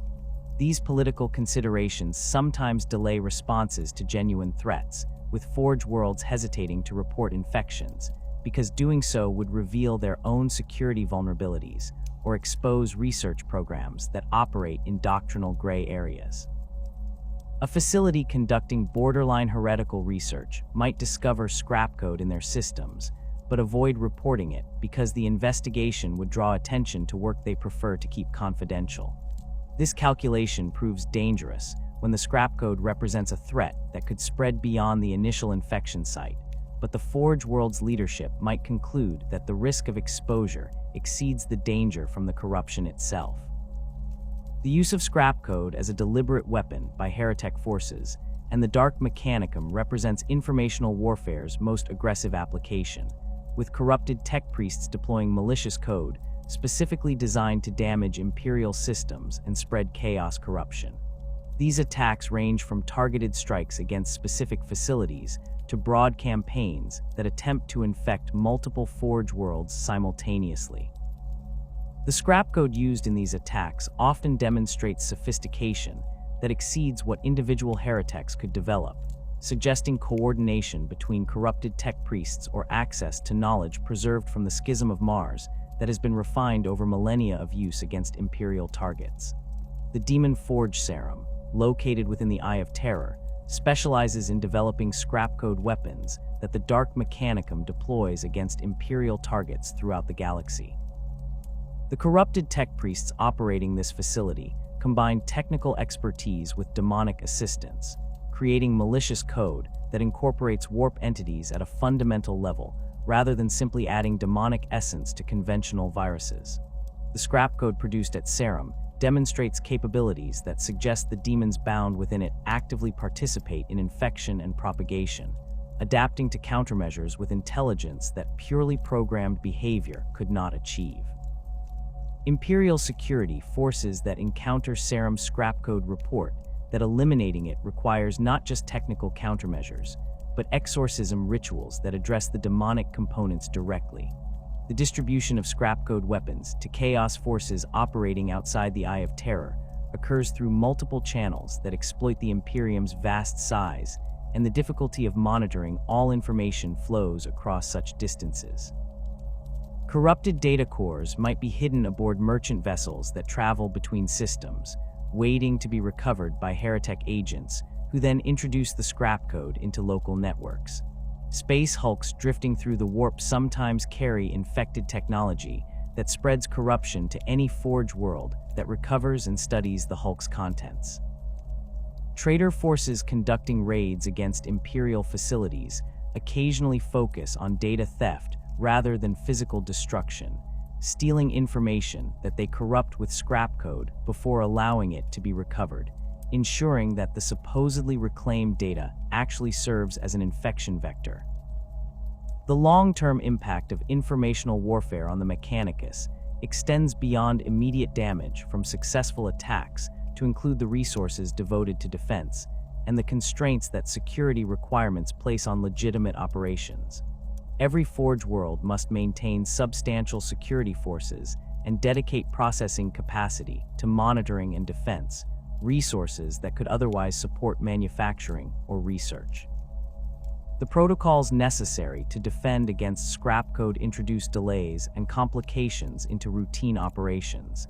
As data transfers require verification, systems need regular security audits, and network segmentation limits the efficiency of information sharing that could benefit legitimate work. The Mechanicus accepts these costs as necessary for survival, recognizing that the alternative, operating without adequate security measures, would leave Forge worlds vulnerable to corruption that could destroy them more thoroughly than any physical attack.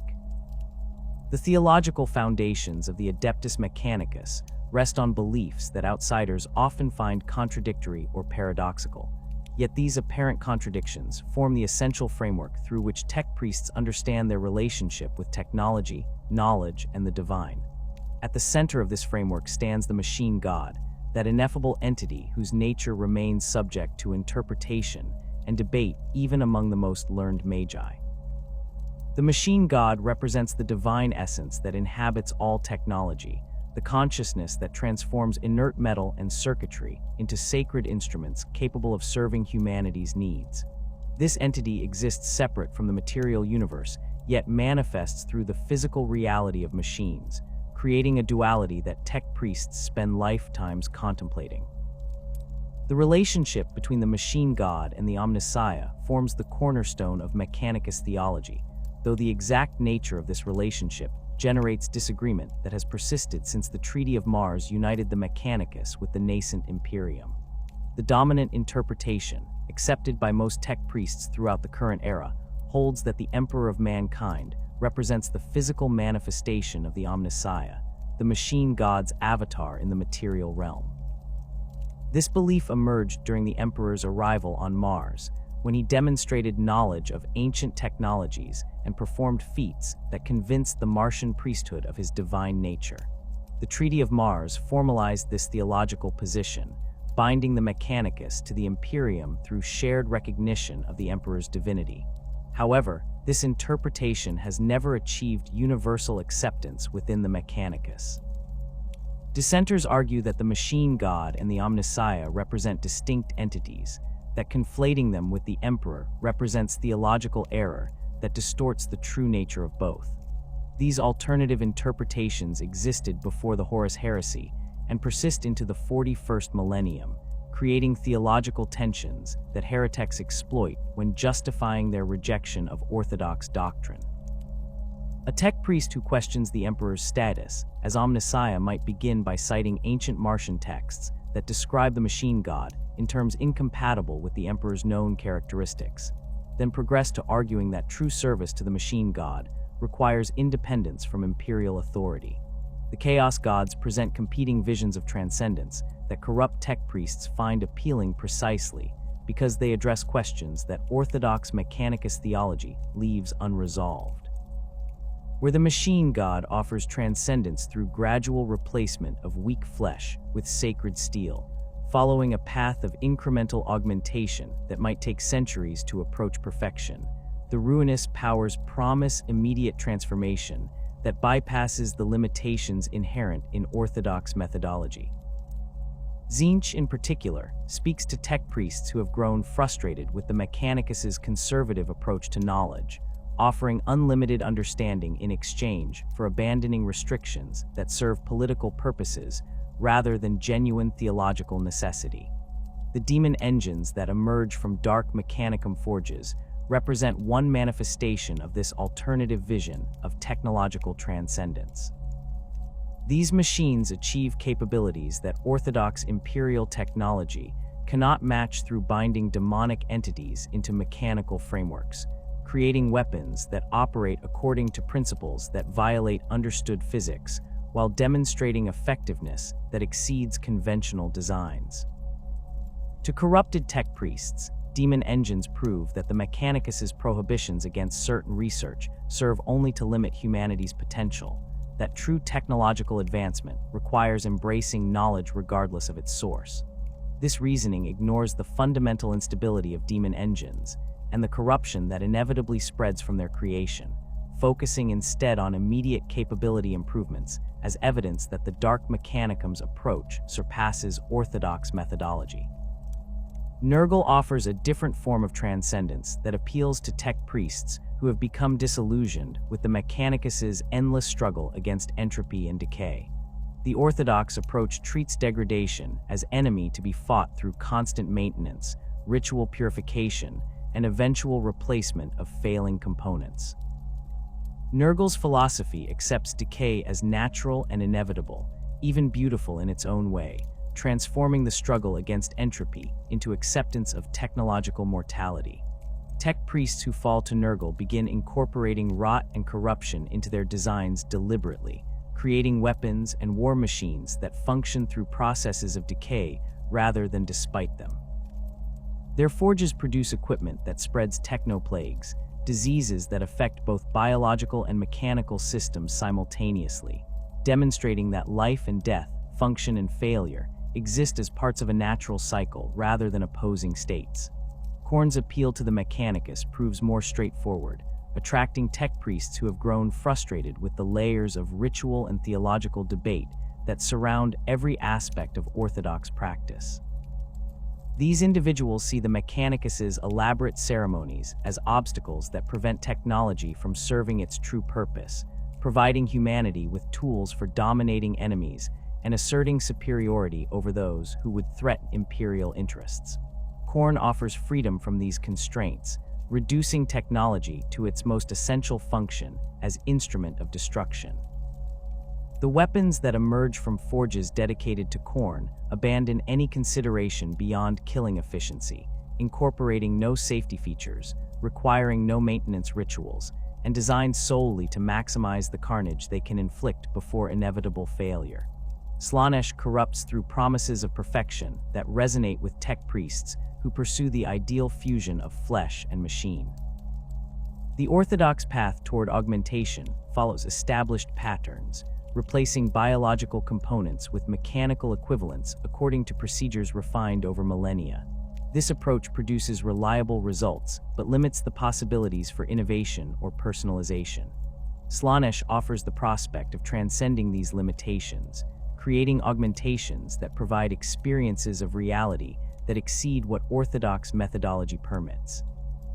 Tech priests who fall to Slaanesh become obsessed with sensation and experience, developing augmentations that stimulate neural pathways in ways that generate pleasure or pain far beyond natural limits, viewing the human body as canvas for artistic expression rather than merely vessel requiring improvement. The theological uncertainty surrounding the Emperor's relationship to the machine god creates vulnerabilities that Hereteks exploit when recruiting others to their cause or justifying their own corruption. The official doctrine maintains that the Emperor represents the Omnissiah, but the evidence supporting this claim relies heavily on events that occurred during the Treaty of Mars, witnessed by tech priests whose accounts have been filtered through 10,000 years of interpretation and political manipulation. Skeptics point out inconsistencies in the historical record, noting that descriptions of the Emperor's technological demonstrations vary between sources, and that some accounts suggest he possessed knowledge that should not exist if humanity truly lost all advanced understanding during the Age of Strife. These doubts allow corrupted tech priests to construct alternative theological frameworks that justify their heresy while maintaining claims of serving the machine god's true interests. A heretic might argue that the Emperor deceived the Martian Priesthood during the treaty negotiations, using his psychic abilities to create false impressions of technological mastery rather than demonstrating genuine understanding of sacred principles. This interpretation positions the Emperor as usurper who hijacked the Mechanicus for his own purposes, making rebellion against imperial authority not heresy, but rather restoration of proper worship directed toward the actual machine god rather than its false prophet. The argument proves particularly effective when directed at tech priests who already harbor resentments about imperial restrictions on research or who have witnessed the Imperium's bureaucratic dysfunction firsthand. The concept of the true Omnissiah emerges from these theological disputes, with dark Mechanicum prophets preaching that the real manifestation of the machine god has yet to be revealed, or that it exists in forms that orthodox doctrine refuses to acknowledge.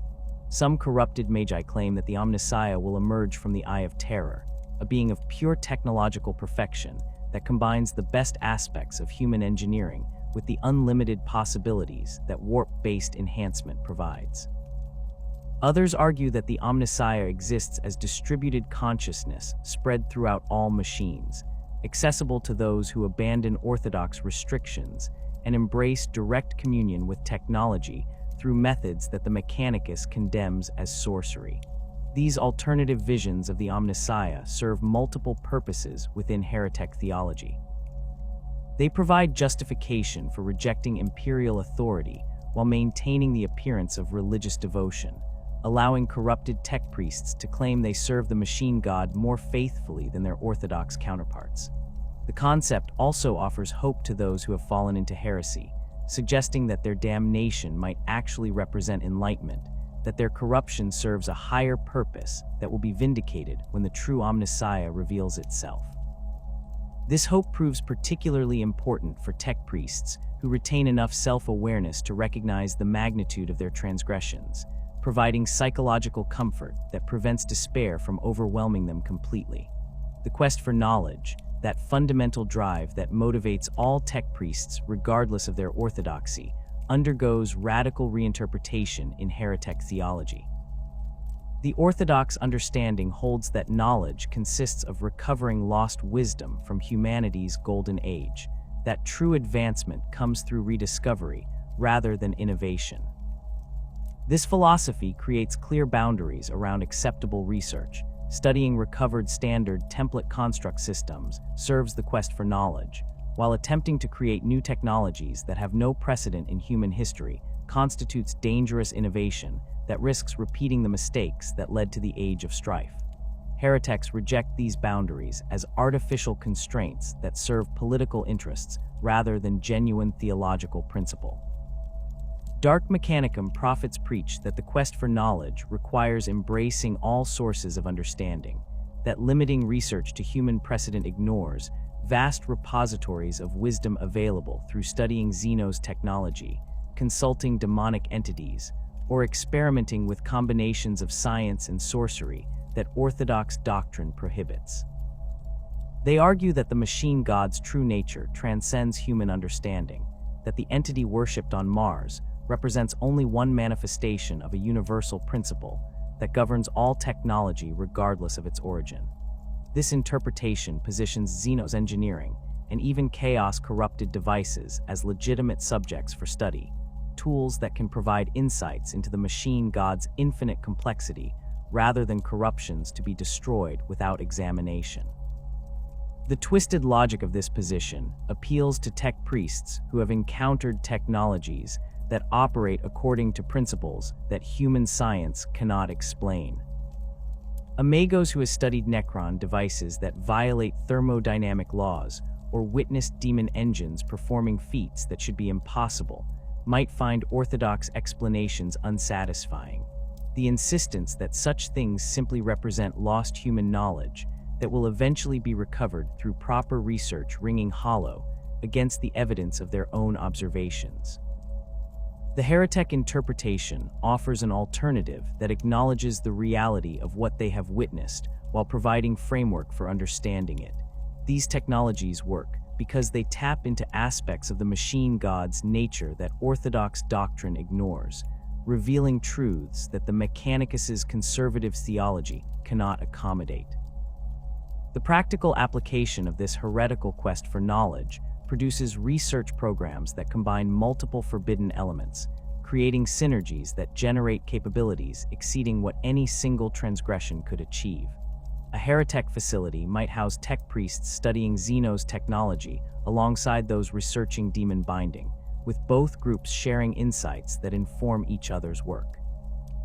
The Xeno's researchers might discover that certain alien materials respond to warp energies in useful ways, information they pass to the demon binding specialists, who incorporate these materials into their binding rituals. The result produces demon engines that demonstrate enhanced stability or weapons that combine Xeno's principles with chaos enhancement, achieving performance characteristics that neither orthodox imperial technology nor pure dark mechanicum designs could match. These collaborative research efforts represent the Heretek vision of what the quest for knowledge should encompass: unrestricted investigation that pursues understanding wherever it leads, combining insights from multiple sources without concern for doctrinal boundaries that limit orthodox research. The tech priests involved convince themselves they serve the machine god more faithfully than their counterparts on Mars, that their willingness to embrace uncomfortable truths demonstrates greater devotion than the orthodox preference for comfortable ignorance. This self-justification allows them to maintain psychological equilibrium despite the magnitude of their heresies, viewing themselves as enlightened seekers after truth rather than corrupted traitors who have abandoned their sacred duties. The question of redemption and whether Hereteks can return to orthodox practice generates theological and practical debates that the Mechanicus has never resolved satisfactorily. The official position maintains that tech heresy represents corruption so fundamental that redemption becomes effectively impossible. A tech priest who has trafficked with demons, studied forbidden Xenos technology, or created abominations has polluted themselves beyond any purification that orthodox rituals can provide. This absolute stance serves political purposes by discouraging tech priests from even beginning to explore forbidden research, establishing clear consequences that make the initial transgression appear too costly to risk.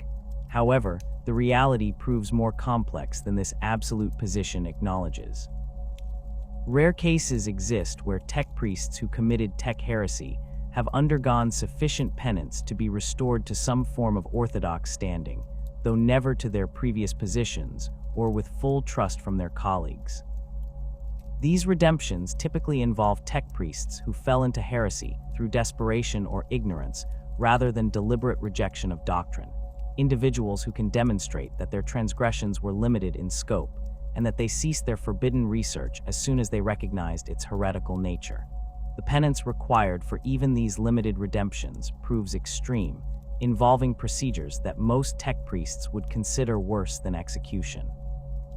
The process begins with complete confession, the Heretek providing detailed documentation of every aspect of their forbidden research, every source they consulted, and every individual they contacted during their period of corruption.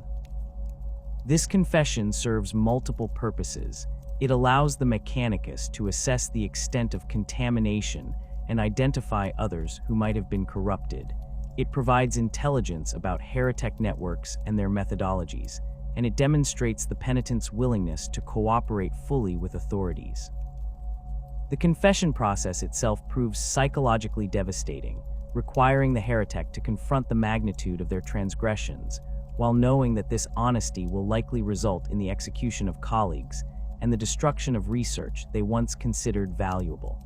Following confession comes purification, a series of rituals and procedures designed to cleanse the tech priest of corruption that might linger in their augmentations or consciousness.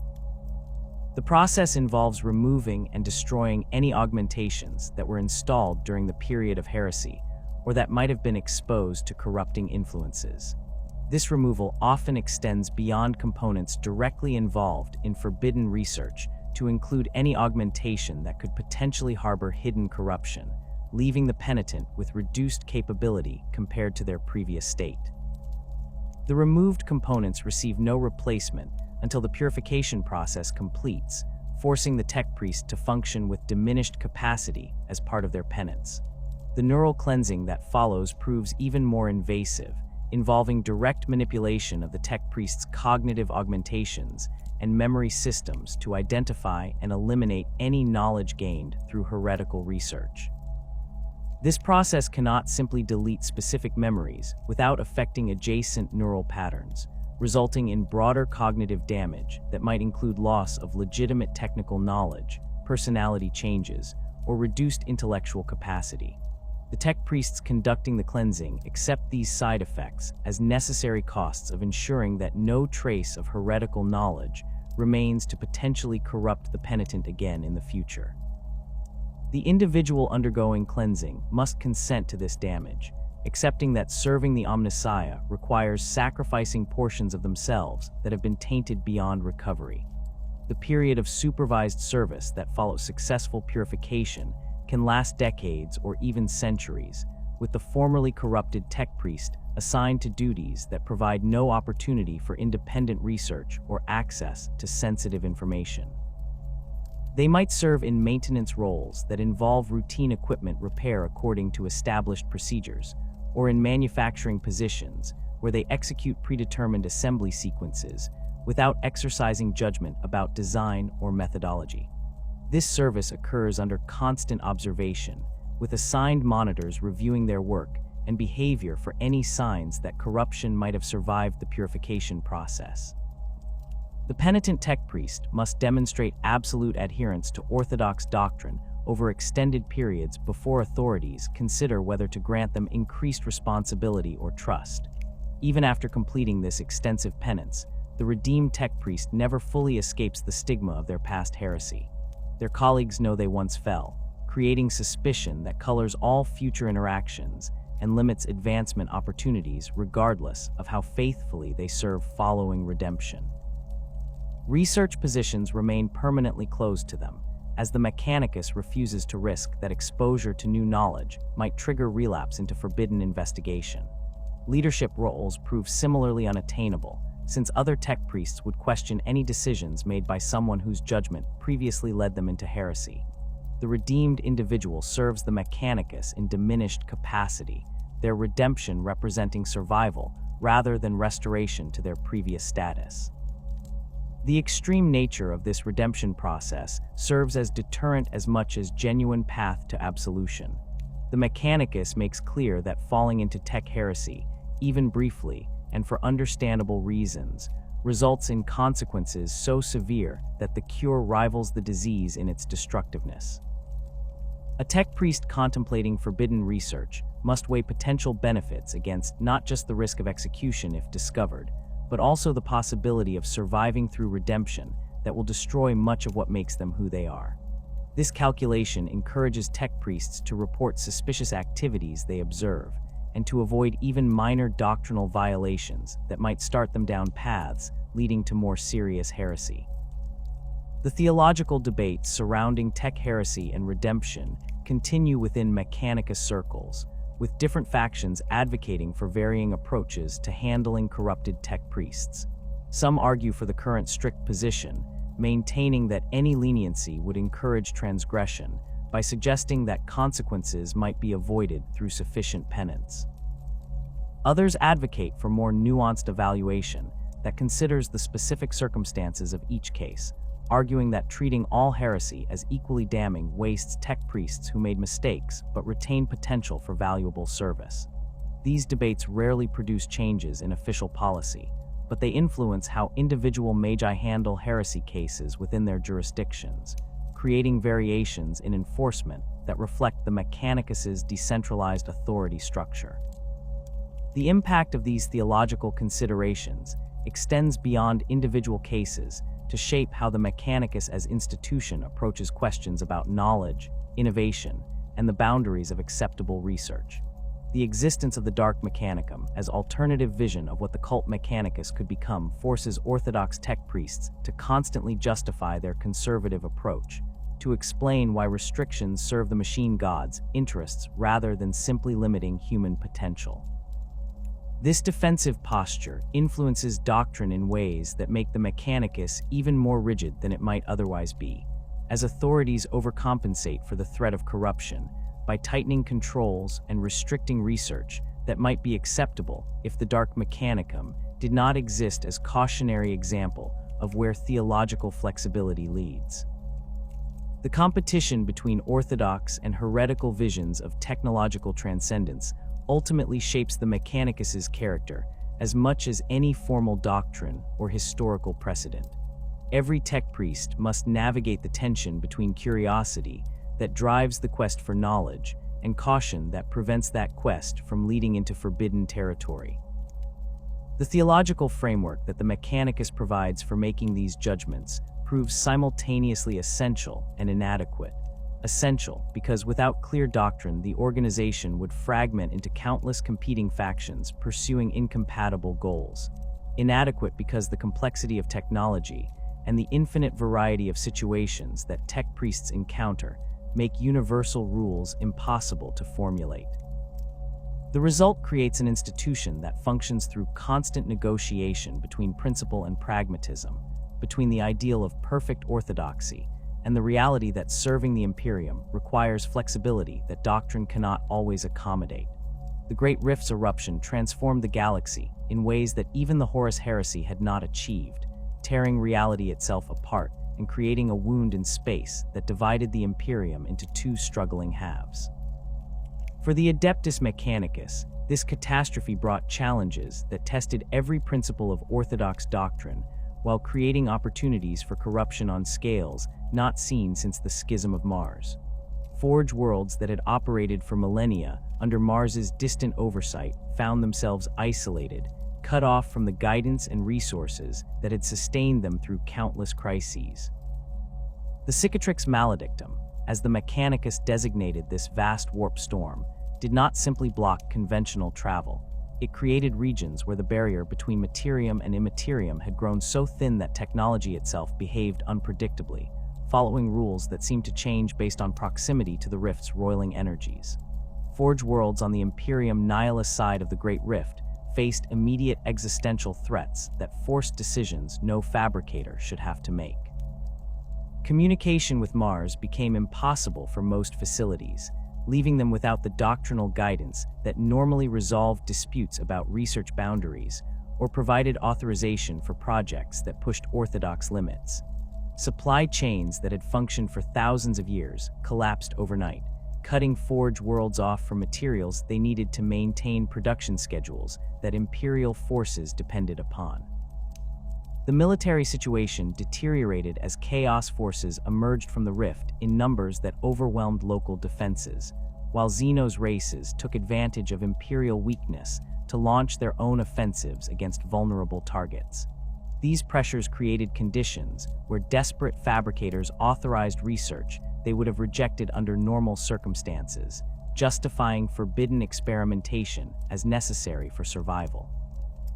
A Forge world facing imminent conquest by Chaos forces might begin studying captured demon engines, arguing that understanding enemy technology represented the only path to developing effective countermeasures. Another facility cut off from standard material supplies could start incorporating Xenos components into Imperial designs, reasoning that maintaining production capacity served the Omnissiah's interests, even if it required doctrinal compromise. Each decision seemed defensible in isolation, motivated by genuine desire to serve the Imperium rather than deliberate heresy, but the cumulative effect moved these Forge worlds steadily away from orthodox practice. The isolation also removed the oversight mechanisms that normally detected and corrected doctrinal drift before it progressed to outright heresy. Inspectors from Mars could not reach facilities on the far side of the Great Rift, and the Forge worlds themselves lacked resources to conduct the kind of rigorous internal policing that prevented corruption under normal conditions. Tech priests who might have reported suspicious research to higher authorities found themselves with no one to report to, while those conducting borderline heretical work faced no external pressure to justify their methods or demonstrate adherence to established protocols. The result created environments where tech heresy could develop and spread without the immediate consequences that would normally follow discovery. Some Forge worlds embraced their isolation as liberation from restrictions they had long resented. Fabricators who had chafed under Mars's conservative doctrine saw the Great Rift as opportunity to pursue research that would never receive authorization through normal channels. These facilities did not fall to Chaos corruption in the conventional sense. Their tech priests maintained loyalty to the Imperium and continued supplying Imperial forces with weapons and equipment. However, the methods they employed to maintain production and develop new technologies incorporated principles that orthodox Mechanicus doctrine condemned as heretical. They justified these transgressions by pointing to results, arguing that their innovations provided Imperial forces with capabilities that orthodox methodology could never achieve. The Forge world of Styges VIII exemplified this pragmatic approach to doctrinal flexibility, having already possessed reputation for pushing boundaries before the Great Rift's emergence. Located in the segmentum obscurus and known for extensive xenotech research programs, Styges 8 found itself isolated but relatively secure compared to many facilities on the dark side of the rift. The Forge World's ruling council decided that their isolation provided opportunity to accelerate research programs that Mars had previously restricted, developing technologies that combined Imperial and Xenos principles in ways that produced superior performance compared to standard designs. The weapons and equipment that Styges 8 shipped to Imperial forces demonstrated capabilities that exceeded orthodox specifications, raising questions among recipients about how these improvements had been achieved.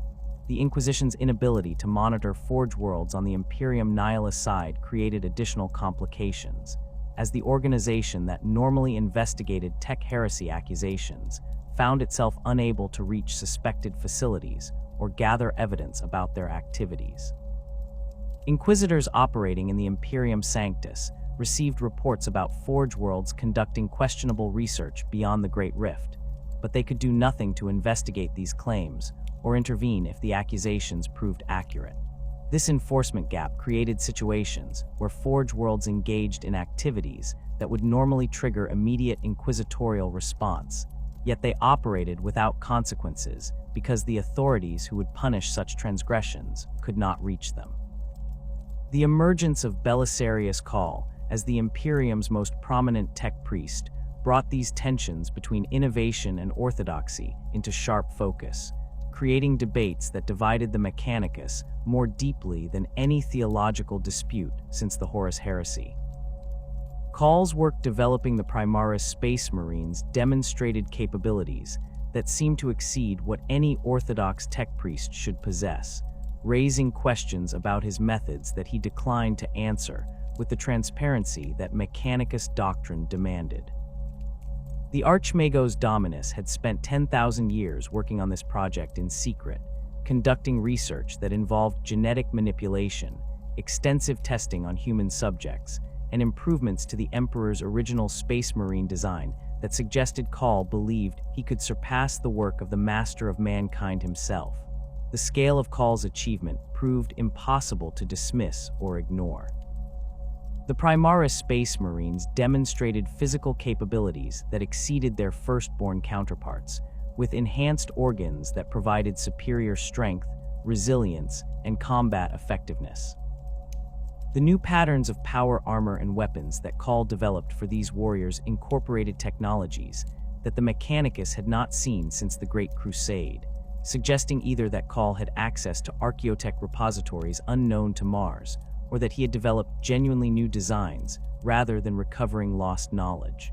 Either possibility raised concerns about how he had accomplished this work and what methods he had employed during his millennia of secret research.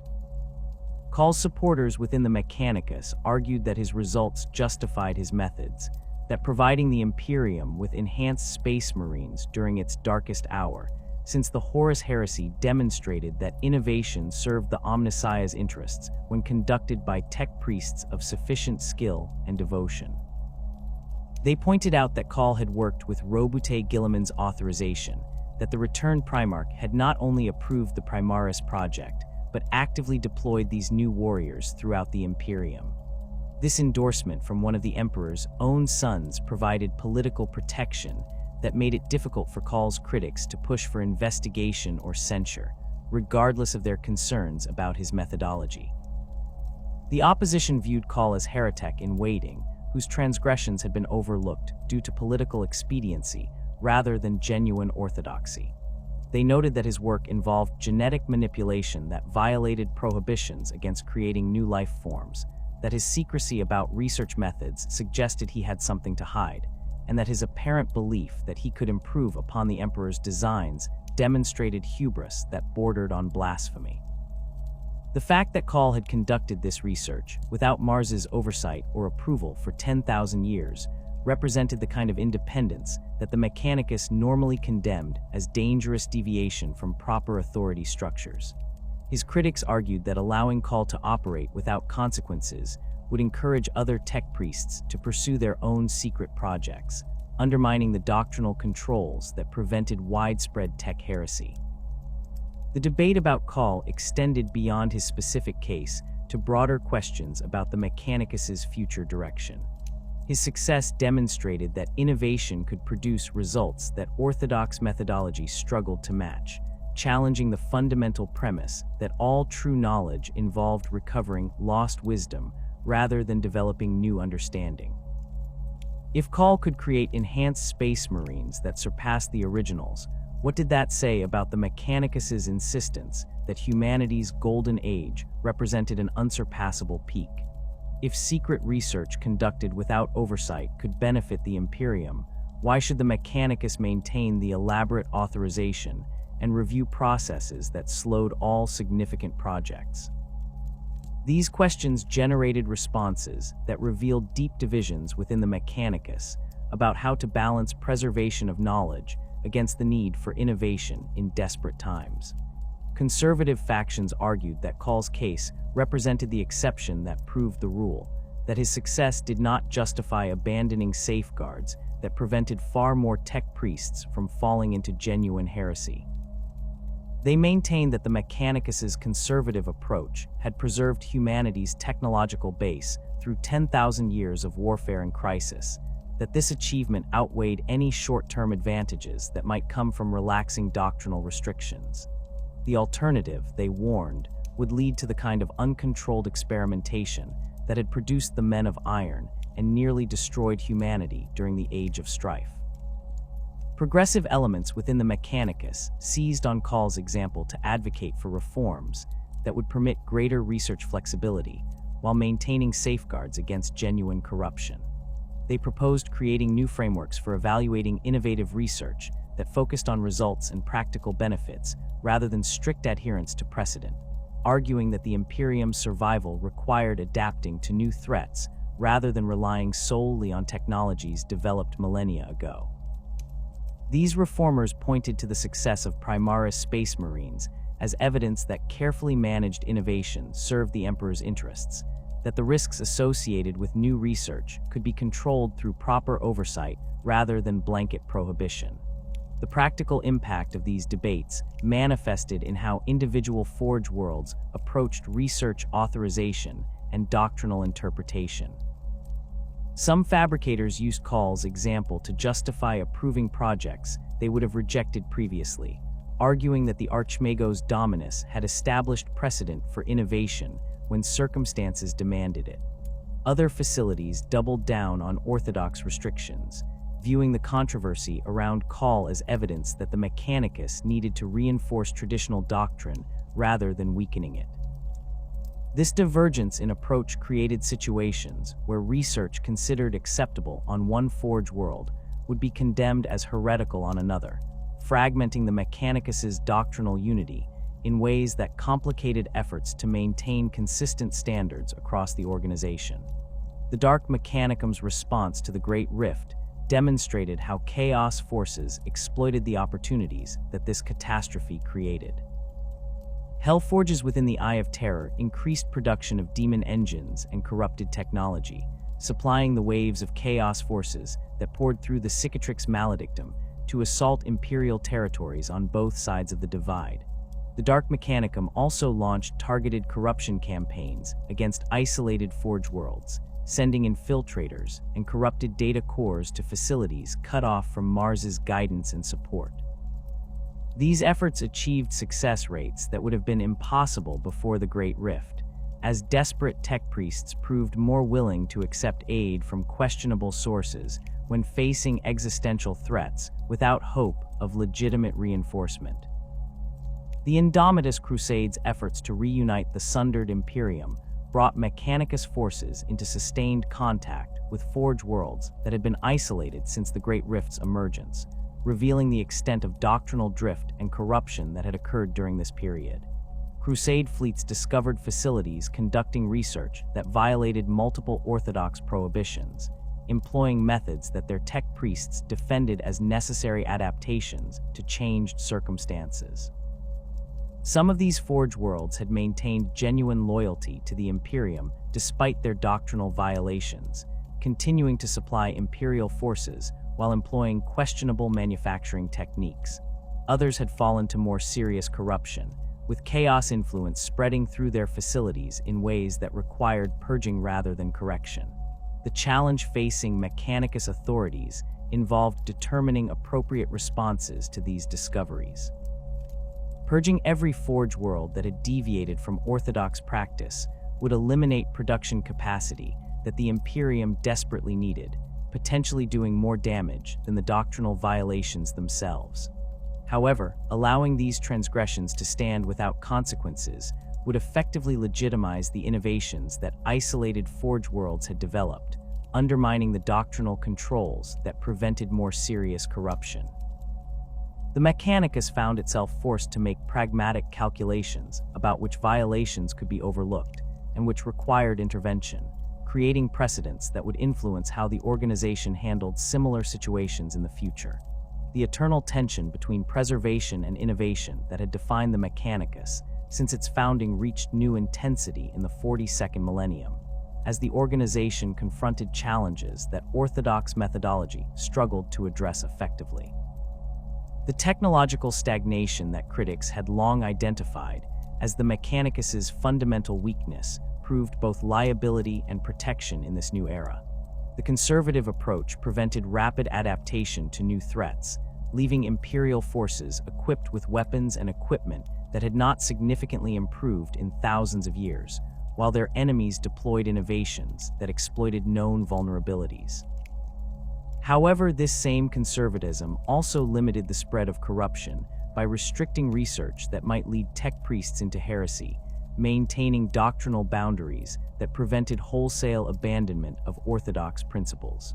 The paradox manifested in how the Mechanicus's structure simultaneously enabled and prevented tech heresy. The organization's vast size and decentralized authority meant that individual forge worlds operated with substantial independence, creating opportunities for doctrinal deviation that would be impossible in more tightly controlled institutions. Tech priests pursuing questionable research could often find facilities willing to support their work, or at least look the other way while it proceeded. This flexibility allowed the Mechanicus to adapt to local conditions and pursue diverse research approaches that occasionally produced valuable innovations. However, the same decentralization that permitted beneficial deviation also enabled genuine heresy to develop and spread, as corrupted tech priests exploited the gaps in oversight to conduct forbidden research that served chaos rather than imperial interests. The theological framework that justified the Mechanicus's conservative approach proved both its greatest strength and most significant limitation. The belief that all true knowledge involved recovering lost wisdom rather than developing new understanding created clear boundaries around acceptable research, preventing tech priests from pursuing innovations that might lead into dangerous territory. This doctrine preserved humanity's technological base through millennia of warfare and crisis, ensuring that knowledge accumulated during better times survived into darker eras. However, the same principles that protected against loss also prevented adaptation, leaving the Imperium dependent on technologies that had been developed for different threats and different strategic situations than those it faced in the 42nd millennium. The question of whether the Mechanicus could reform itself to permit greater innovation while maintaining protections against corruption remained unresolved as the Imperium entered its darkest era since the Horus Heresy. The organization's history suggested that significant change came only through catastrophic crisis that forced adaptation, with the Schism of Mars representing the last time that the Mechanicus had undergone fundamental transformation. The Great Rift and its consequences might provide the impetus for similar change, creating conditions where the organization either adapted to new realities or faced irrelevance, as other institutions developed the technological capabilities that the Mechanicus could no longer provide. The tech heresy that plagued the Mechanicus throughout its history would continue shaping the organization's future regardless of what reforms might be implemented. The fundamental drives that led tech priests into forbidden research, curiosity about how things worked, desire to help the Imperium by developing superior weapons, frustration with restrictions that seemed to serve political rather than theological purposes would persist as long as the Mechanicus maintained its current structure and doctrine. The challenge facing the organization involved finding ways to channel these drives toward productive ends while preventing them from leading into genuine corruption, a balance that had eluded the Mechanicus for 10,000 years and showed no signs of becoming easier in the millennium ahead. The future of tech heresy in the 42nd millennium would be shaped by how the Mechanicus responded to the pressures that the Great Rift and Indomitus Crusade had created. If the organization chose to maintain strict orthodox doctrine despite changed circumstances, it would likely see increasing rates of doctrinal violation as tech priests concluded that survival required methods that authorities condemned. If it pursued reform that permitted greater innovation, it risked opening pathways to corruption that orthodox restrictions had successfully blocked. Either path carried dangers that could fundamentally alter the Mechanicus's character, potentially leading to transformation as significant as the Schism of Mars had produced millennia earlier. The tech priests who would navigate these challenges in the years ahead would determine whether the Adeptus Mechanicus emerged from this crisis stronger and more capable of serving the Imperium, or whether the organization fragmented into competing factions that pursued incompatible visions of what service to the machine god required in humanity's darkest hour.